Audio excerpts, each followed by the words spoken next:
ಸುಮತಿಭಿರನುಮೇಯಂ ಶುಭ್ರಕಾಯಂ ಸಖಾಯಂ ಸುಖಮಜಮನಪಾಯಂ ಮುಕ್ತ್ಯುಪಾಯಂ ವಿಮಾಯಂ ನೃಹಯಮಹಮಮೇಯಂ ಧ್ಯೇಯಮಾಮ್ನಾಯಗೇಯಂ ಸದಜಮಸದಜೇಯಂ ಶ್ರೀಸಹಾಯಂ ಭಜೇಯಂ ಅಭ್ರಮಂ ಭಂಗರಹಿತಂ ಅಜಡಂ ವಿಮಲಂ ಸದಾ ಆನಂದತೀರ್ಥಮತುಲಂ ಭಜೆ ತಾಪತ್ರಯಾಪಹಂ ಭವತಿ ಯದನುಭಾವಾತ್ಯೇಡಮೂಕೋಪಿ ವಾಗ್ಮಿ ಜಡಮತಿರಪಿ ಜಂತುರ್ಜಾಯತೆ ಪ್ರಾಜ್ಞಮೌಲಿಃ ಸಕಲವಚನಚೇತೋ ದೇವತಾ ಭಾರತೀ ಸಾ ಮಮ ವಚಸಿ ನಿಧತ್ತಾಂ ಸನ್ನಿಧಿಂ ಮಾನಸೇ ಚ ಮಿಥ್ಯಾಸಿದ್ಧಾಂತದುರ್ಧ್ವಾಂತವಿಧ್ವಂಸನ ವಿಚಕ್ಷಣಃ ಜಯತೀರ್ಥಾಖ್ಯತರಣಿರ್ಭಾಸತಾಂ ನೋ ಹೃದಂಬರೆ ಅರ್ಥಿಕಲ್ಪಿತಕಲ್ಪೋಯಂ ಪ್ರತ್ಯರ್ಥಿಗಜಕೇಸರಿ ವ್ಯಾಸತೀರ್ಥಗುರುರ್ಭೂಯಾದಸ್ಮದಿಷ್ಟಾರ್ಥಸಿದ್ಧಯೇ ಪೂಜ್ಯಾಯ ರಾಘವೇಂದ್ರಾಯ ಸತ್ಯಧರ್ಮರತಾಯ ಚ ಭಜತಾಂ ಕಲ್ಪವೃಕ್ಷಾಯ ನಮತಾಂ ಕಾಮಧೇನವೇ ತಪಸ್ವಾಧ್ಯಾಯ ಶುಶ್ರೂಷಾ ಕೃಷ್ಣಪೂಜಾರತಂ ಮುನಿಂ ವಿಶ್ವೇಶಮಿಷ್ಟದಂ ವಂದೇ ಪರಿವ್ರಾಟ್ ಚಕ್ರವರ್ತಿನಂ ಶ್ರೀಗುರುಭ್ಯೋ ನಮಃ ಹರಿ ಓಂ. ಎಲ್ಲರಿಗೂ ಕ್ರೋಧಿನಾಮ ಸಂವತ್ಸರದ ಶುಭಾಶಯಗಳನ್ನು ತಿಳಿಸ್ತಾ, ನಮಗೆ ಇಂದಿನ ದಿವಸದಿಂದ ನೂತನ ವರ್ಷ ಪ್ರಾರಂಭ ಆಗ್ತಾ ಇದೆ. ಈ ಸಲಿಯ ಸಂವತ್ಸರದ ಹೆಸರು ಕ್ರೋಧಿ ಅಂತ. ಕ್ರೋಧಿ ಅಂತಂದರೆ ಕ್ರೋಧ ಅಂತ ಶಬ್ದ ಕೇಳಿರ್ತೀವಿ, ಕೋಪ ಅಂತ ಅರ್ಥ, ಬಹಳ ಸಿಟ್ಟು. ಹಾಗಾದರೆ ಈ ಸಂವತ್ಸರದಲ್ಲಿ ಇನ್ನೇನಾಗಲಿಕ್ಕಿಲ್ಲ ಅಂತ ನಮಗನ್ಸುತ್ತೆ. ಆದರೆ ಹಾಗೇನಿಲ್ಲ. ನಿಜವಾಗಿ ಕೋಪ ಮಾಡ್ಕೊಳ್ಳೋದು ಒಳ್ಳೆಯದೇ ಅಂತೆ. ಯಾರ ಮೇಲೆ? ನಾಸ್ತಿಕರ ಮೇಲೆ, ದುಷ್ಟರ ಮೇಲೆ, ಅದೆಲ್ಲ ಕೋಪ ಒಳ್ಳೆಯದೇ. ಭಗವಂತನ ದ್ವೇಷಿಗಳು ಅಂದರೆ ಅವ್ರ ಮೇಲೆ ಕೋಪ ಮಾಡ್ಕೊಳ್ಳೋದು ಒಳ್ಳೆಯದೇ. ನಮಗೆ ಭಗವಂತನ ವಿರುದ್ಧ ಚಟುವಟಿಕೆಗಳು ನಮಗೆ ಬೇಡ. ಭಗವಂತ ನಮಗೆ ಅನುಗ್ರಹಿಸಬೇಕು ಅಂದರೆ ಅವನಿಗೆ ವಿರುದ್ಧವಾದ ವಿಷಯಗಳಲ್ಲಿ ನಮ್ಮ ಮನಸ್ಸು ಹೋಗಬಾರ್ದು. ಇಲ್ಲ ಅಂದರೆ ಅವನ ಕ್ರೋಧಕ್ಕೆ ನಾವು ಗುರಿಯಾಗಬೇಕಾಗಿ ಬರುತ್ತೆ. ಚೆನ್ನಾಗಿ ಗುರುಗಳನ್ನು, ದೇವರನ್ನು ಹಿಡಿದ್ರೆ ಯಾವುದೇ ಬೇರೆಯವರ ಕ್ರೋಧಕ್ಕೆ, ದುಷ್ಟರ ಕ್ರೋಧಕ್ಕೆ ನಾವು ಸಿಗಾಕೊಳ್ಳೋದಿಲ್ಲ. ಆರಾಮಾಗಿ ಈ ಸಂವತ್ಸರವನ್ನು ಕಳೀಬಹುದು. ಅಂತೂ ಈ ಕ್ರೋಧಿ ನಾಮ ಸಂವತ್ಸರದಲ್ಲಿ ಏನೇನು ನಡೀಲಿಕ್ಕಿದೆ ಅಂಥೇಳಿ ಪಂಚಾಂಗ ಶ್ರವಣದ ಮುಖಾಂತರ ನಾವು ತಿಳಿಲಿಕ್ಕಿದ್ದೇವೆ. ವಿಶೇಷವಾಗಿ ಈ ದಿವಸ ನಾವು ಬೇಕಾದಷ್ಟು ಕೆಲಸಗಳಿರುತ್ತೆ. ಬೆಳಗ್ಗೆ ಎದ್ದು ಬೇಗ ತೈಲಾಭ್ಯಂಜನ ಇವೆಲ್ಲ ಮಾಡ್ಕೊಳ್ಳಿಕ್ಕಿರುತ್ತೆ. ಅದರ ಜೊತೆಗೆ ಪಂಚಾಂಗ ಶ್ರವಣ ಮಾಡೋದು ಬಹಳ ಮುಖ್ಯ ಇವತ್ತಿನ ದಿವಸ. ಪಂಚಾಂಗ ಶ್ರವಣ ಯಾಕೆ ಮಾಡಬೇಕು, ಯಾರ ಕೈಲಿ ಮಾಡಿಸ್ಬೇಕು, ಅದರ ಕ್ರಮ ಏನು, ಹೀಗೆ ಸುಮಾರು ವಿಷಯಗಳಿದೆ. ಅದರ ಜೊತೆಗೆ ಪಂಚಾಂಗ ಶ್ರವಣ ಅಂದ ಕೂಡಲೇ ನಮಗೆ ತಲೆಗೆ ಬರೋದು ಮೊದಲಿಗೆ ಈ ವರ್ಷದ ನಮ್ಮ ರಾಶಿಯ ಭವಿಷ್ಯ ಹೇಗೆ, ನಮ್ಮ ರಾಶಿಗಳಲ್ಲಿ ನಮಗೇನು ಫಲ ಸಿಗತ್ತೆ, ನಾವು ಇಂಥ ರಾಶಿಯವರು, ಇಂಥ ನಕ್ಷತ್ರದವರು, ನಮಗೇನು ಇಡೀ ವರ್ಷ ನಾವು ಫಲ ಪಡಿತೇವೆ ಅಂತ ಸಹಜವಾಗಿ ನಮಗೆಲ್ಲರಿಗೂ ಕೂಡ ನಿರೀಕ್ಷೆ ಇರುತ್ತೆ. ಇದನ್ನೆಲ್ಲ ಪೂರೈಸೋದೇ ಈ ಪಂಚಾಂಗ ಶ್ರವಣ. ಅದರ ಮೊದಲಿಗೆ ಪಂಚಾಂಗ ಶ್ರವಣದ ಅಗತ್ಯವನ್ನು ನಮ್ಮ ಶಾಸ್ತ್ರಗಳು ತಿಳಿಸ್ಕೊಡ್ಬೇಕಾದ್ರೆ ಒಂದು ಮಾತನ್ನು ಶಾಸ್ತ್ರದಲ್ಲಿ ಹೇಳ್ತಾರೆ. ಈ ಪಂಚಾಂಗ ಶ್ರವಣ ಮಾಡೋ ಅಗತ್ಯ ಏನಿದೆ ಅಂತ ಬರ್ತಾ, ಈ ಯುಗಾದಿಯ ದಿವಸ ಯಾವಾಗ ಪಂಚಾಂಗ ಶ್ರವಣ ಮಾಡಬೇಕು ಅಂತ. ಸಾಮಾನ್ಯವಾಗಿ ನಾವು ಬೆಳಗ್ಗೆ ಪಂಚಾಂಗ ಪೂಜೆಯನ್ನು ಮಾಡ್ತೀವಿ. ದೇವರ ಪೂಜೆ ಎಲ್ಲ ಆದಮೇಲೆ ಅದರ ಜೊತೆಗೆ ಪಂಚಾಂಗ ಪೂಜೆಯನ್ನು ಮಾಡಿರ್ತೀವಿ. ಸಂಜೆ ಹೊತ್ತಿನಲ್ಲಿ ಪಂಚಾಂಗ ಶ್ರವಣ ಮಾಡೋದು ಬಹಳ ಉತ್ತಮ ಪಕ್ಷ. ಅದು ಸಂಜೆ ಮಾಡಿದ್ರೇ ಬಹಳ ವಿಶೇಷ ಅಂತ ಹೇಳ್ತಾರೆ. ಗೋಧೂಳಿ ಮುಹೂರ್ತ ಅಂತ ಹೇಳ್ತಾರೆ. ಆ ವಿಶೇಷವಾದ ಫಲ ನಮಗೆ ಆ ಸಂದರ್ಭದಲ್ಲಿ ಪಂಚಾಂಗವನ್ನು ಶ್ರವಣ ಮಾಡಿದರೆ. ಒಂದು ಮಾತಿದೆ, ಇವತ್ತಿನ ದಿವಸ ಬೆಳಗ್ಗೆ ಎದ್ದು ಕೂಡಲೇ ಮಂಗಳ ದ್ರವ್ಯ ನೋಡಬೇಕು. ಇವತ್ತಿನ ದಿವಸ ಕನ್ನಡಿಯಲ್ಲಿ ನಮ್ಮ ಮುಖ ನಾವು ನೋಡ್ಕೊಳ್ಬೋದು, ಅಷ್ಟು ವಿಶೇಷವಾಗಿ ವಿಧಾನ ಮಾಡಿದ್ದಾರೆ. ಏನಂದರೆ ಜೊತೆಗೆ ಮಂಗಳ ದ್ರವ್ಯ ಎಲ್ಲ ಇಟ್ಟಿರಬೇಕು. ಮಧ್ಯದಲ್ಲಿ ಕನ್ನಡಿ, ಭಗವಂತನ ದರ್ಶನ ಮಾಡಿ ಆ ಕನ್ನಡಿಯಲ್ಲಿ ನಮ್ಮ ಮುಖ ನಾವು ನೋಡ್ಕೊಳ್ತೀವಿ. ಆಮೇಲೆಲ್ಲ ಮಂಗಳ ಸ್ನಾನ ಆಯಿತು. ಬ್ರಾಹ್ಮಣರನ್ನು ಕರೆದು ಅನ್ನ ಆರಾಧನೆ ಎಲ್ಲ ಅವರಿಗೆ ಭೋಜನವನ್ನು ಹಾಕಿಸಿ ಎಲ್ಲ ಮಕ್ಕಳುಗಳು ಮನೆಯಲ್ಲಿರೋರೆಲ್ಲ ಹೊಸ ವಸ್ತ್ರವನ್ನು ತಾವು ಧರಿಸಿ ಪಂಚಾಂಗಂ ಶೃಣುಯಾತ್. ಯಾಕೆಂದರೆ ಪುಣ್ಯಂ ಫಲಂ ವಾರ್ಷಿಕಂ, ನಮ್ಮ ಇಡೀ ವರ್ಷದ ಪುಣ್ಯ ಏನಿದೆ ಅದು ಒಂದೇ ಈ ಪಂಚಾಂಗ ಶ್ರವಣದಿಂದಲೇ ಸಿಕ್ಬಿಡುತ್ತಂತೆ, ಅಷ್ಟು ಪುಣ್ಯ ಇದೆ. ಅಂಥ ಪಂಚಾಂಗ ಶ್ರವಣ ಮಾಡೋ ಮುಂಚೆ ಸಂಕಲ್ಪವನ್ನು ಮಾಡ್ಕೊಳ್ಬೇಕಂತೆ. ಪಂಚಾಂಗ ಶ್ರವಣ ಮಾಡೋ ಮುಂಚೆ ಏನು ಸಂಕಲ್ಪ ಮಾಡಬೇಕು? ನೂತನ ಸಂವತ್ಸರೆ ಶೋಭನ ಫಲಸಿದ್ಧ್ಯರ್ಥಂ. ಈಗ ಹೊಸದಾಗಿ ವರ್ಷ ಪ್ರಾರಂಭ ಆಗಿದೆ, ನಮಗೆ ಒಳ್ಳೆಯ ಫಲ ನಾವೇನು ಅಂದ್ಕೊಳ್ತೀವಿ ಅದಕ್ಕೆ ತಕ್ಕ ಹಾಗೆ ದೇವರ ಅನುಗ್ರಹ ನಮ್ಮ ಮೇಲಾಗಲಿ ಅಂತ ಬಯಸ್ತಾ ಕಾಲನಿಯಾಮಕ ಶಿಂಶುಮಾರಾತ್ಮಕ ಲಕ್ಷ್ಮೀನಾರಾಯಣ ಪ್ರೀತ್ಯರ್ಥಂ. ಕಾಲನಿಯಾಮಕ, ನಾವೇನೇ ಕೆಲಸ ಮಾಡಬೇಕು ಅಂದರೂ ಯಾವುದೋ ಒಂದು ಕಾಲ, ಸಮಯ ಬಹಳ ಮುಖ್ಯ.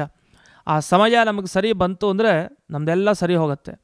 ಆ ಸಮಯವನ್ನು ನೋಡ್ಕೊಳ್ಳೋಂಥ ಪರಮಾತ್ಮ ಶಿಂಶುಮಾರ ರೂಪಿ ಪರಮಾತ್ಮ, ಆ ಶಿಂಶುಮಾರ ರೂಪಿ ಪರಮಾತ್ಮನ ಅನುಗ್ರಹವನ್ನು ಪ್ರಾರ್ಥಿಸ್ತಾ ಸಂವತ್ಸರ ಫಲ ಪಠನ ಪೂರ್ವಕಂ, ಈ ಸಂವತ್ಸರದಲ್ಲಿ ನಮಗೆ ಏನೇನು ಫಲ ಸಿಗತ್ತೆ ಅಂತ ತಿಳ್ಕೊಳ್ತಾ ಪಂಚಾಂಗ ಶ್ರವಣವನ್ನು ಮಾಡ್ತೇವೆ ಅಂತ ಕೇಳೋರು ಸಂಕಲ್ಪ ಮಾಡೋದು, ಜೊತೆಗೆ ಹೇಳೋರು ಪಂಚಾಂಗ ಪಠನಮಹಂ ಕರಿಷ್ಯೆ, ಪಂಚಾಂಗ ಪಠನ ನಾನು ಓದ್ತೇನೆ ಅಂತ. ನಿಜವಾಗಿ ಅದರ ವಿವರಣೆ ಮಾಡ್ತಾ ಮೊದಲಿಗೆ ಪಂಚಾಂಗ ಶ್ರವಣ ಮಾಡೋ ಮುಂಚೆ ಈ ಶ್ಲೋಕವನ್ನು ಹೇಳ್ಕೊಳ್ಬೇಕಂತೆ. ಮಂಗಲಂ ನಿತ್ಯ ಕಲ್ಯಾಣಂ ಲಕ್ಷ್ಮೀ ಸೌಭಾಗ್ಯವರ್ಧನಂ ಮನೋರಥ ಪ್ರಾಪ್ತಿಕರಂ ಪಂಚಾಂಗಮವಧಾರಯ ಅಂತ.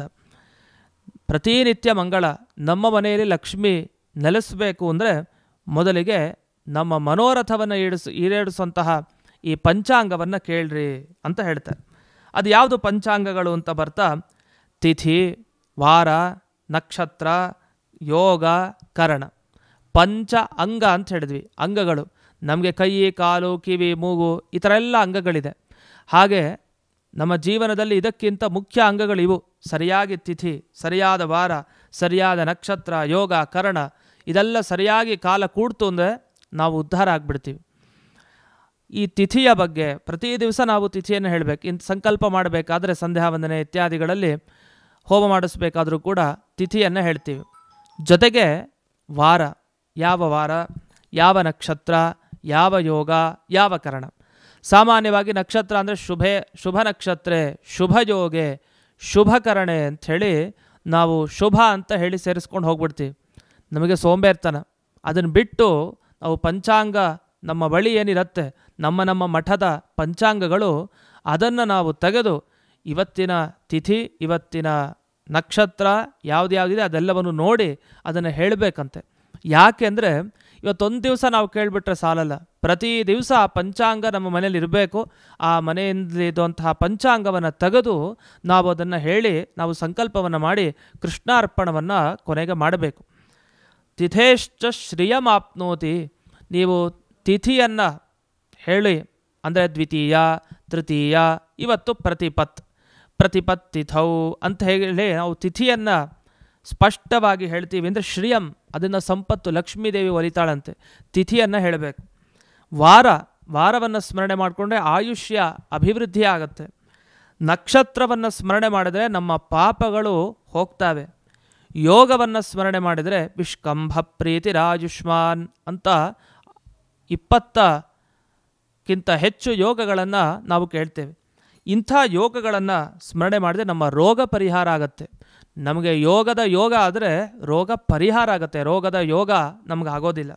ಇನ್ನು ಕರಣವನ್ನು ಸ್ಮರಣೆ ಮಾಡಿದರೆ ಕಾರ್ಯ ನಾವೇನು ಅಂದ್ಕೊಳ್ತೀವಿ ಅದರ ಸಿದ್ಧಿ ಆಗತ್ತೆ. ಹೀಗೆ ಪಂಚಾಂಗವನ್ನು ಪ್ರತಿ ದಿವಸ ಹೇಳ್ಕೊಳ್ಳೋದು ಕರ್ತವ್ಯ.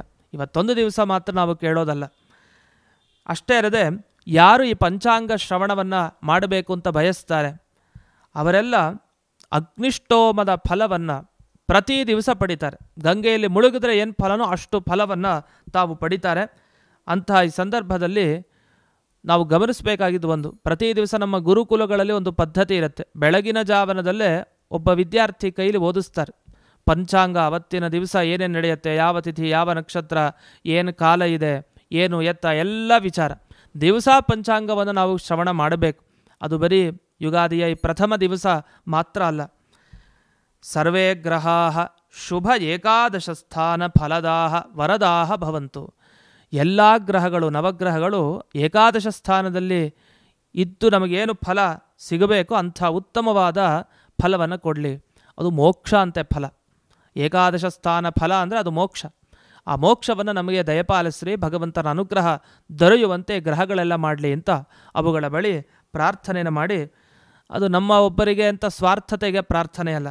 ಸ್ವಸ್ತಿ ಪ್ರಜಾಭ್ಯ ಪರಿಪಾಲಯಂತಾಂ ನ್ಯಾಯೇನ ಮಾರ್ಗೇಣ ಮಹಿಂ ಮಹಿಷಾಃ ಗೋಬ್ರಾಹ್ಮಣೇಭ್ಯ ಶುಭಮಸ್ತು ನಿತ್ಯಂ ಲೋಕಾ ಸಮಸ್ತಾ ಸುಖಿನೋ ಭವಂತು.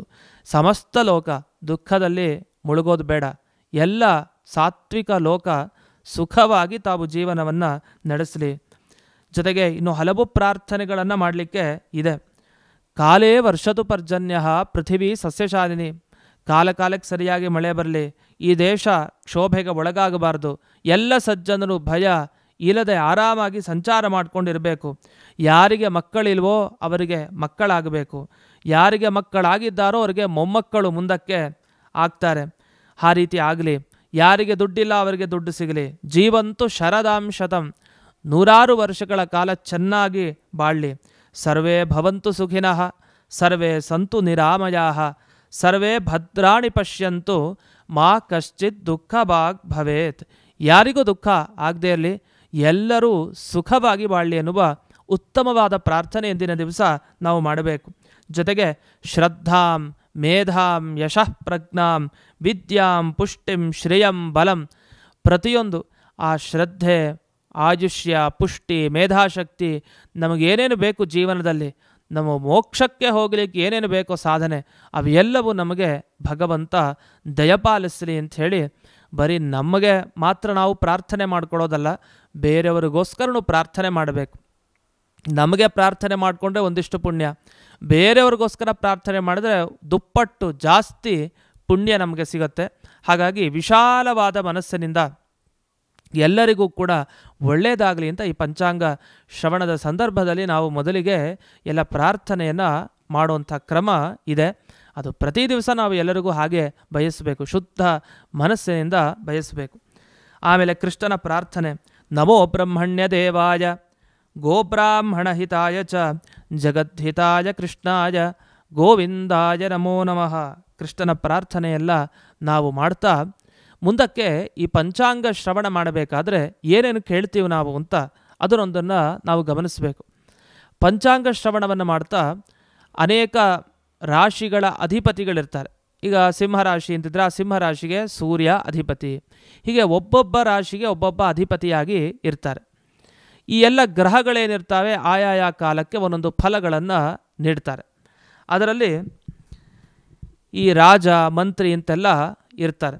ಆ ರಾಜ ಯಾರು ಈ ಸಂವತ್ಸರಕ್ಕೆ ಮಂತ್ರಿಯ ಸ್ಥಾನದಲ್ಲಿ ಯಾರಿರ್ತಾರೆ ಈ ಗ್ರಹಗಳಲ್ಲಿ?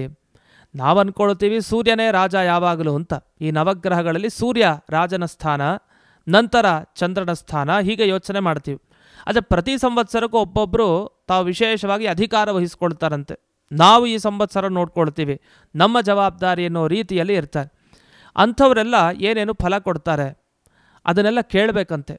ಅದು ಕೆಟ್ಟದ್ದೋ ಒಳ್ಳೆಯದು, ಆದರೆ ಕೇಳಿದ್ರೆ ಮಾತ್ರ ಶುಭ ಫಲ ಅಂತೆ. ಅದು ಕೆಟ್ಟದ್ದಿದ್ರೆ ನಮಗೆ ಪರಿಹಾರ ಆಗತ್ತಂತೆ.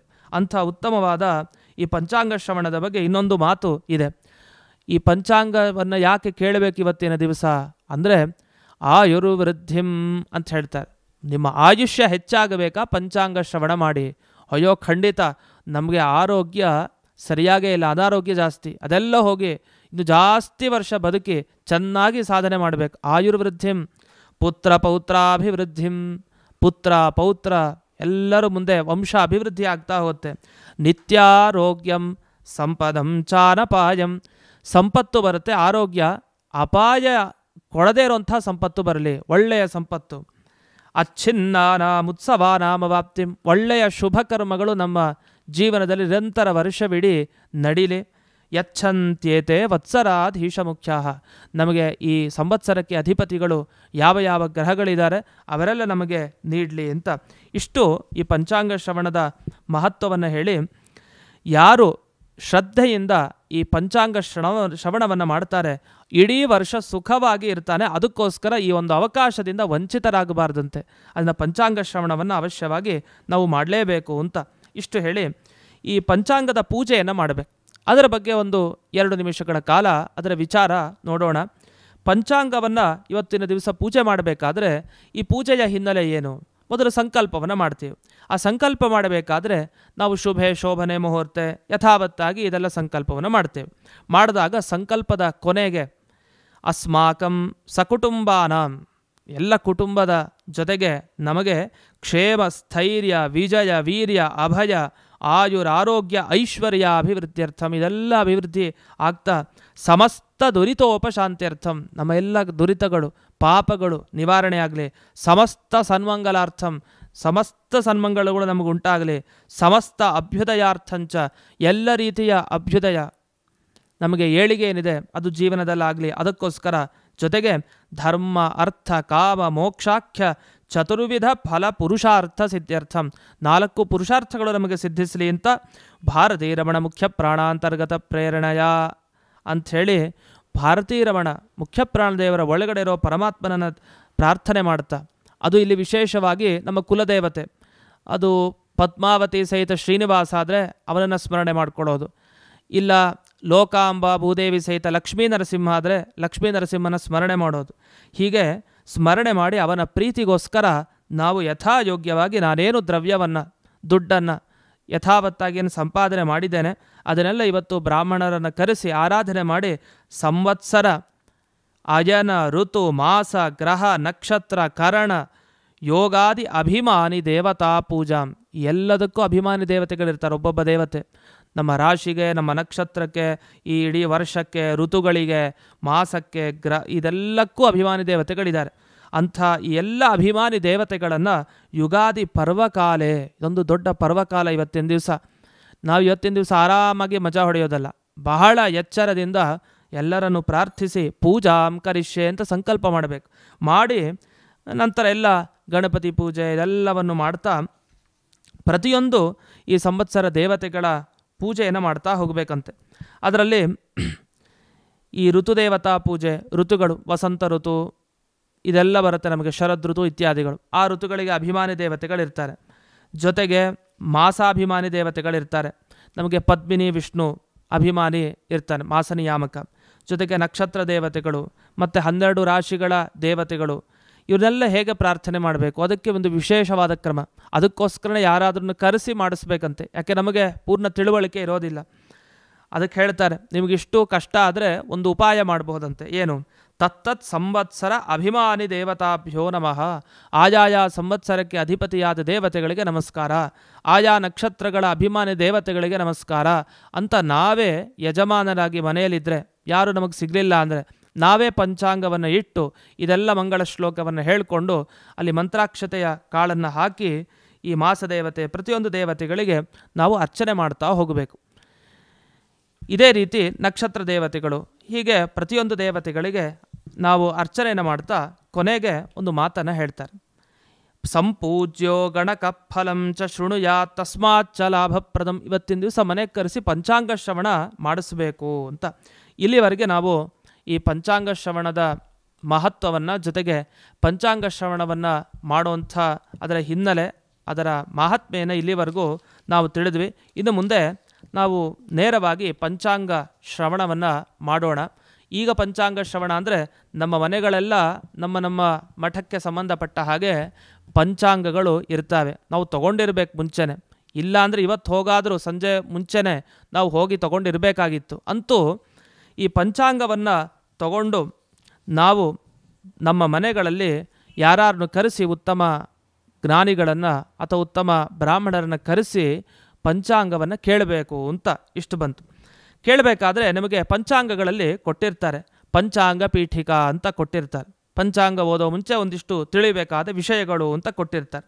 ಅದರಲ್ಲಿ ಒಂದು ಮಾತು, ಬ್ರಹ್ಮದೇವರ ಆಯುಷ್ಯ ಎಷ್ಟು, ಅವರ ಆಯುಃ ಪ್ರಮಾಣವನ್ನು ತಿಳಿಬೇಕಂತೆ. ಬ್ರಹ್ಮದೇವರ ಆಯುಷ್ಯ ನಾವು ತಿಳ್ಕೊಂಡ್ರೆ ಇವತ್ತು ನಮ್ಮ ಆಯುಷ್ಯ ಜಾಸ್ತಿ ಆಗುತ್ತೆ. ಬ್ರಹ್ಮದೇವರು ಎಷ್ಟು ವರ್ಷ ಇರ್ತಾರೆ ಲೆಕ್ಕನೇ ಇಲ್ಲ, ಅದು ನಮಗದು ಲೆಕ್ಕಿಸ್ಲಿಕ್ಕೆ ಸಾಧ್ಯನೇ ಇಲ್ಲ, ಅಷ್ಟು ವರ್ಷಗಳು. ಆದರೂ ಒಂದು ಲೆಕ್ಕವನ್ನು ಹೇಳಿದ್ದಾರೆ, ನಮಗೆ ಕಲ್ಪನೆಗೂ ಬರಲ್ಲ. ಅಷ್ಟು ದೀರ್ಘಕಾಲ ಇರುವಂಥ ಬ್ರಹ್ಮದೇವರು ನಮಗೆ ಅನುಗ್ರಹ ಮಾಡಿದರೆ ಸಾಕು. ಎಷ್ಟು ದೀರ್ಘವಾದ ಆಯುಷ್ಯ ನಮಗೆ ಸಿಗಲಿಕ್ಕೆ ಸಾಧ್ಯ? ಖಂಡಿತ ಸಿಕ್ಕೇ ಸಿಗುತ್ತೆ. ಅದರಲ್ಲಿ ಪ್ರತಿಯೊಂದಕ್ಕೂ ವಿಶೇಷವಾದ ಫಲಗಳನ್ನು ಹೇಳಿದ್ದಾರೆ. ಈಗ ಮೊದಲಿಗೆ ಬ್ರಹ್ಮದೇವರ ಆಯುಷ್ಯ ಪ್ರಮಾಣ ಹೇಗೆ, ಎಷ್ಟಿದೆ ಅಂತ ತಿಳಿಯೋಣ. ಒಂದು ಮಾತು, ಚತುರ್ಯುಗ ಸಹಸ್ರಾಣಿ ಬ್ರಹ್ಮಣೋ ದಿನ ಮುಚ್ಯತೆ. ಬ್ರಹ್ಮದೇವರ ದಿವಸ ಅಂದರೆ ಏನರ್ಥ? ಚತುರ್ಯುಗ ಸಹಸ್ರಾಣಿ, ಸಾವಿರಾರು ಬಾರಿ ಚತುರ್ಯುಗಗಳು ಅಂದರೆ ಕೃತ, ತ್ರೇತ, ದ್ವಾಪರ, ಕಲಿ. ಈ ಯುಗಗಳೇನಿದೆ, ಈ ಎಲ್ಲ ಯುಗಗಳು 1000 ಆಯಿತು ಅಂದರೆ ಬ್ರಹ್ಮದೇವರಿಗೆ ಒಂದು ಹಗಲ ಆಯಿತು ಅಂತ. ಮತ್ತೆ ಇನ್ನೊಂದು 1000 ಆಯಿತು ಅಂದರೆ ಆಗ ಬ್ರಹ್ಮದೇವರ ಅವರಿಗೆ ರಾತ್ರಿ ಆಯಿತು ಅಂತ ಅರ್ಥ. ಇದಾದ ಮೇಲೆ ಇಂಥ 360 ದಿವಸಗಳಾದರೆ ಅದು ಸಂವತ್ಸರ. ಇದು ಬ್ರಹ್ಮದೇವರ ಆಯುಷ್ಯ ಪ್ರಮಾಣ ಲೆಕ್ಕದ ಪ್ರಕಾರ. ಇನ್ನು ಅದೇ ರೀತಿ 100 ಸಂವತ್ಸರಗಳಾದರೆ ಅದೇ ನಿಜವಾಗಿ ಬ್ರಹ್ಮದೇವರು ಅಷ್ಟು ವರ್ಷ ಇರ್ತಾರೆ ಅಂತ ಅವರ ಆಯು ಪ್ರಮಾಣ ಇಷ್ಟು.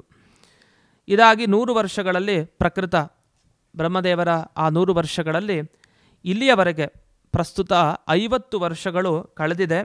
2ನೇ ಪರಾರ್ಥ ಅಂದರೆ 50 ಆದ ಮೇಲೆ 2ನೇ ಭಾಗ ಏನಿದೆ ಇನ್ನು 50, ಅದರಲ್ಲಿ ಮೊದಲನೇ ಮಾಸ, ಮೊದಲನೇ ಪಕ್ಷ, ಮೊದಲನೇ ದಿವಸ ಇಂದು ಶ್ವೇತವರಾಹ ಕಲ್ಪದಲ್ಲಿ ಹಗಲು 13 ಗಳಿಗೆ 42 ಫಳಗಳು ಅದು ಕಳೆದಿದೆ. ಅಷ್ಟರಲ್ಲೇ 6 ಮನ್ವಂತರಗಳು ಕಳೆದು ಹೋಗಿದೆ. ಸ್ವಯಂಭುವ, ಸ್ವಾರೋಚಿಷ, ಉತ್ತಮ, ತಾಪಸ, ರೈವತ, ಚಾಕ್ಷುಷ ಎಲ್ಲ ಮನ್ವಂತರಗಳು ಕಳೆದಿವೆ. ಈಗ 7ನೆಯ ಮನ್ವಂತರ ಅದು ವೈವಸ್ವತ ಮನ್ವಂತರ. ಅದರಲ್ಲೂ 27 ಮಹಾಯುಗಗಳು ಕಳೆದಾಗಿದೆ. 28ನೇ ಮಹಾಯುಗದಲ್ಲಿ 3 ಪಾದಗಳು ಹೋಗಿದೆ. ಅಷ್ಟರಲ್ಲಿ ಮಹಾಯುಗ ಅಂದರೆ ಏನು ಅಂತ ಒಂದು ವಿಷಯ ಹೇಳ್ತಾರೆ. ಮಹಾಯುಗ ಅಂದರೆ 43,20,000 ಸಂವತ್ಸರ.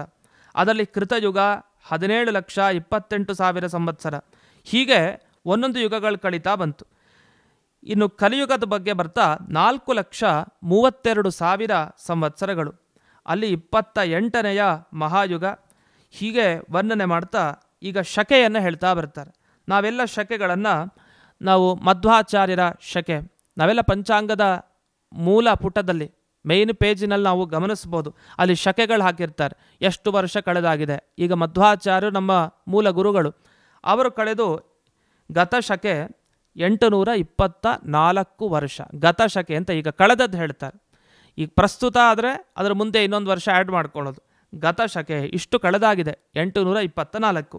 ಹೀಗೆ ನಮ್ಮ ಕುಲಗುರುಗಳು ಇನ್ಯಾರ್ಯಾರು ಬರೆದಿದ್ದಾರೆ ಆ ಎಲ್ಲ ಮಠದ ಮೂಲ ಪುರುಷರು, ಜೊತೆಗೆ ಪ್ರಸಿದ್ಧಿ, ಆ ಮಠ ಕೆಲವು ಮಹನೀಯರಿಂದ ಪ್ರಸಿದ್ಧಿಗೆ ಬಂದಿರುತ್ತೆ, ಅಂತಹವರ ಶಕೆ, ಜೊತೆಗೆ ಪ್ರತಿಯೊಂದು ಮಠಕ್ಕೂ ಸಂಪ್ರದಾಯ ಪ್ರವರ್ತಕರಾಗಿ ನಮಗೆ ಬಂದಿದ್ದಾರೆ.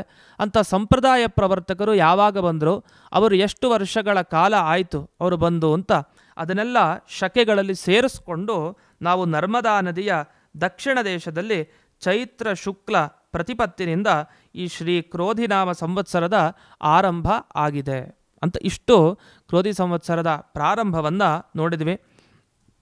ಇದಾಗಿ ಇವತ್ತಿನ ದಿವಸ ನಮಗೆ ಎಲ್ಲ ನಾವು ಕಾಯ್ತಾ ಇರೋದೇನು, ನಮ್ಮ ರಾಶಿಗಳ ಆಯವ್ಯಯ ಹೇಗೆ, ಜೊತೆಗೆ ಆ ರಾಶಿಗಳ ಫಲ ಏನು ಅಂತ ಅದನ್ನು ಗಮನಿಸ್ತಾ ಮೊದಲಿಗೆ ಆಯವ್ಯಯದ ಬಗ್ಗೆ ಬರೋಣ.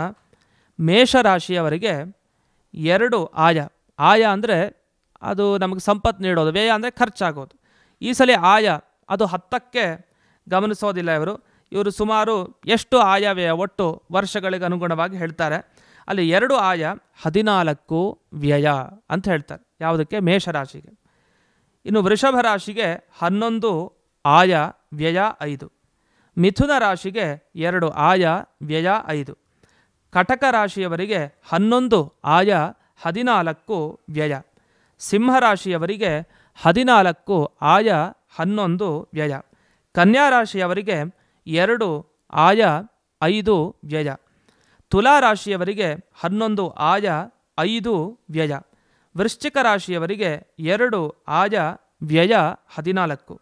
ಧನುಸ್ ರಾಶಿಯವರಿಗೆ 14 ಆಯ ವ್ಯಯ 2. ಮಕರ ರಾಶಿಯವರಿಗೆ 8 ಆಯ 5 ವ್ಯಯ. ಕುಂಭರಾಶಿಯವರಿಗೆ 8 ಆಯ 5 ವ್ಯಯ. ಮೀನರಾಶಿಯವರಿಗೆ 14 ಆಯ 2 ವ್ಯಯ ಅಂತ ಇಷ್ಟು ಬಂತು ನಮಗೆ ಆಯವ್ಯಯಗಳ ವಿಭಾಗ. ಇದು ನಾವು ಪಂಚಾಂಗದಲ್ಲಿಯೂ ಕೂಡ ಕಾಣಬಹುದು. ನಮ್ಮ ಮಠದ ಪಂಚಾಂಗಗಳಲ್ಲಿ ಇದನ್ನು ನೀಡಿರ್ತಾರೆ. ಇನ್ನು ಮುಂದಕ್ಕೆ ಈ ಸಲಿಯ ರಾಜ ಯಾರು ಅಂದರೆ ಮಂಗಳ ಗ್ರಹ, ಅಂದರೆ ಕುಜಗ್ರಹ ಅಂತ ಹೇಳ್ತೀವಿ. ಈ ಸಲಿಯ ರಾಜ ಅವನು. ಮಂತ್ರಿಯ ಸ್ಥಾನ ಅದು ಶನಿದೇವರಿಗೆ ಇದೆ. ಇನ್ನು ನಾಯಕರನ್ನ ಹೇಳ್ತಾರೆ ಒಂದೊಂದಕ್ಕೆ. ಅಂದರೆ ಧಾನ್ಯಕ್ಕೆ ಅಧಿಪತಿ ಚಂದ್ರ, ಇನ್ನು ಮೇಘಕ್ಕೆ ಅಧಿಪತಿ ಶನಿ, ಹೀಗೆ ಒಂದೊಂದು ಅಧಿಪತಿಗಳನ್ನು ಹೇಳ್ತಾ ಹೋಗ್ತಾರೆ.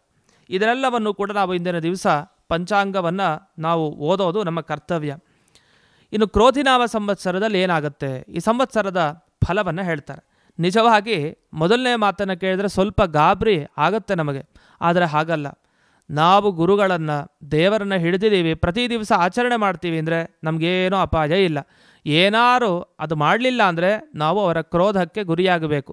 ನಿಜವಾಗಿ ದೇವತೆಗಳು ಗುರುಗಳು ನಮ್ಮ ಮೇಲೆ ಕೋಪ ತೋರಿಸೋರಲ್ಲ. ಅದು ದುಷ್ಟರು ದೈತ್ಯರು ನಮ್ಮ ಮೇಲೆ ಕೋಪ ತೋರಿಸಿ ನಮಗೆ ಸುಮ್ಮನೆ ಅವರು ಕಾಟವನ್ನು ಕೊಡ್ತಾರೆ. ಅದಾಗಬಾರ್ದು. ಅಂದರೆ ಅವರ ಕ್ರೋಧಕ್ಕೆ ನಾವು ಕೆಟ್ಟವರ ಕ್ರೋಧಕ್ಕೆ ಗುರಿಯಾಗಬಾರ್ದು. ನಮಗೆ ಒಳ್ಳೆಯ ಅನುಗ್ರಹ ಆಗಬೇಕು ಅಂದರೆ ಪ್ರತಿ ದಿವಸ ಈ ಪಂಚಾಂಗ ಶ್ರವಣವನ್ನು ಮಾಡ್ತಾ ಇದ್ದರೂ ಸಾಕು. ನಮ್ಮ ಕೆಲವು ಸಲ ರಾಶಿ ಭವಿಷ್ಯವನ್ನು ಕೇಳ್ತಾ ಅಯ್ಯೋ ಈ ವರ್ಷದಲ್ಲಿ ಯಾಕೋ ನನಗೆ ಸರಿಯೇ ಇಲ್ಲ ಅಂತ ಅನಿಸೋ ಥರ ಅನಿಸುತ್ತೆ. ಆದರೆ ಹಾಗಿಲ್ಲ. ವಾಸ್ತವಿಕವಾಗಿ ಗುರುಗಳನ್ನು ಹಿಡಿದ್ರೆ ಅದಕ್ಕೆ ಅನೇಕ ಪರಿಹಾರ ಮಾರ್ಗಗಳಿರುತ್ತೆ. ಏನೋ ಒಂದು ನಮ್ಮ ಕರ್ಮಕ್ಕೆ ಅನುಗುಣವಾಗಿ ಕೆಲವು ಅನುಭವಿಸಬೇಕಾಗಿರುತ್ತೆ. ಸ್ವಲ್ಪ ಅನುಭವಿಸಬೇಕಾಗಿ ಬಂದರೂ ಮಿಕ್ಕದ್ದನ್ನೆಲ್ಲ ಭಗವಂತ ಗುರುಗಳು ತಾವು ನಮಗೆ ಅನುಗ್ರಹ ಮಾಡಿ ಪರಿಹಾರ ಮಾಡ್ತಾರೆ. ಇದು ಮುಖ್ಯವಾಗಿ ನಮ್ಮ ತಲೆಯಲ್ಲಿ ಇರಬೇಕು.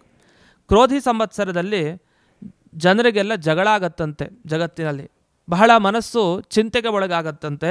ಪರಸ್ಪರ ಕ್ರೋಧ ಉಂಟಾಗತ್ತೆ ಅಂತ ಹೇಳ್ತಾರೆ. ಇದೆಲ್ಲ ಯಾವಾಗ ನಾಸ್ತಿಕತನ ಬೆಳೆದರೆ ಜನರಲ್ಲಿ ಸಹಜವಾಗಿ ಇವೆಲ್ಲ ಆಗುತ್ತೆ. ಯಾವಾಗ ಧಾರ್ಮಿಕರಾಗಿರ್ತೀವಿ ಯಾವ ತೊಂದರೆಯೂ ಕೂಡ ಆಗೋದಿಲ್ಲ.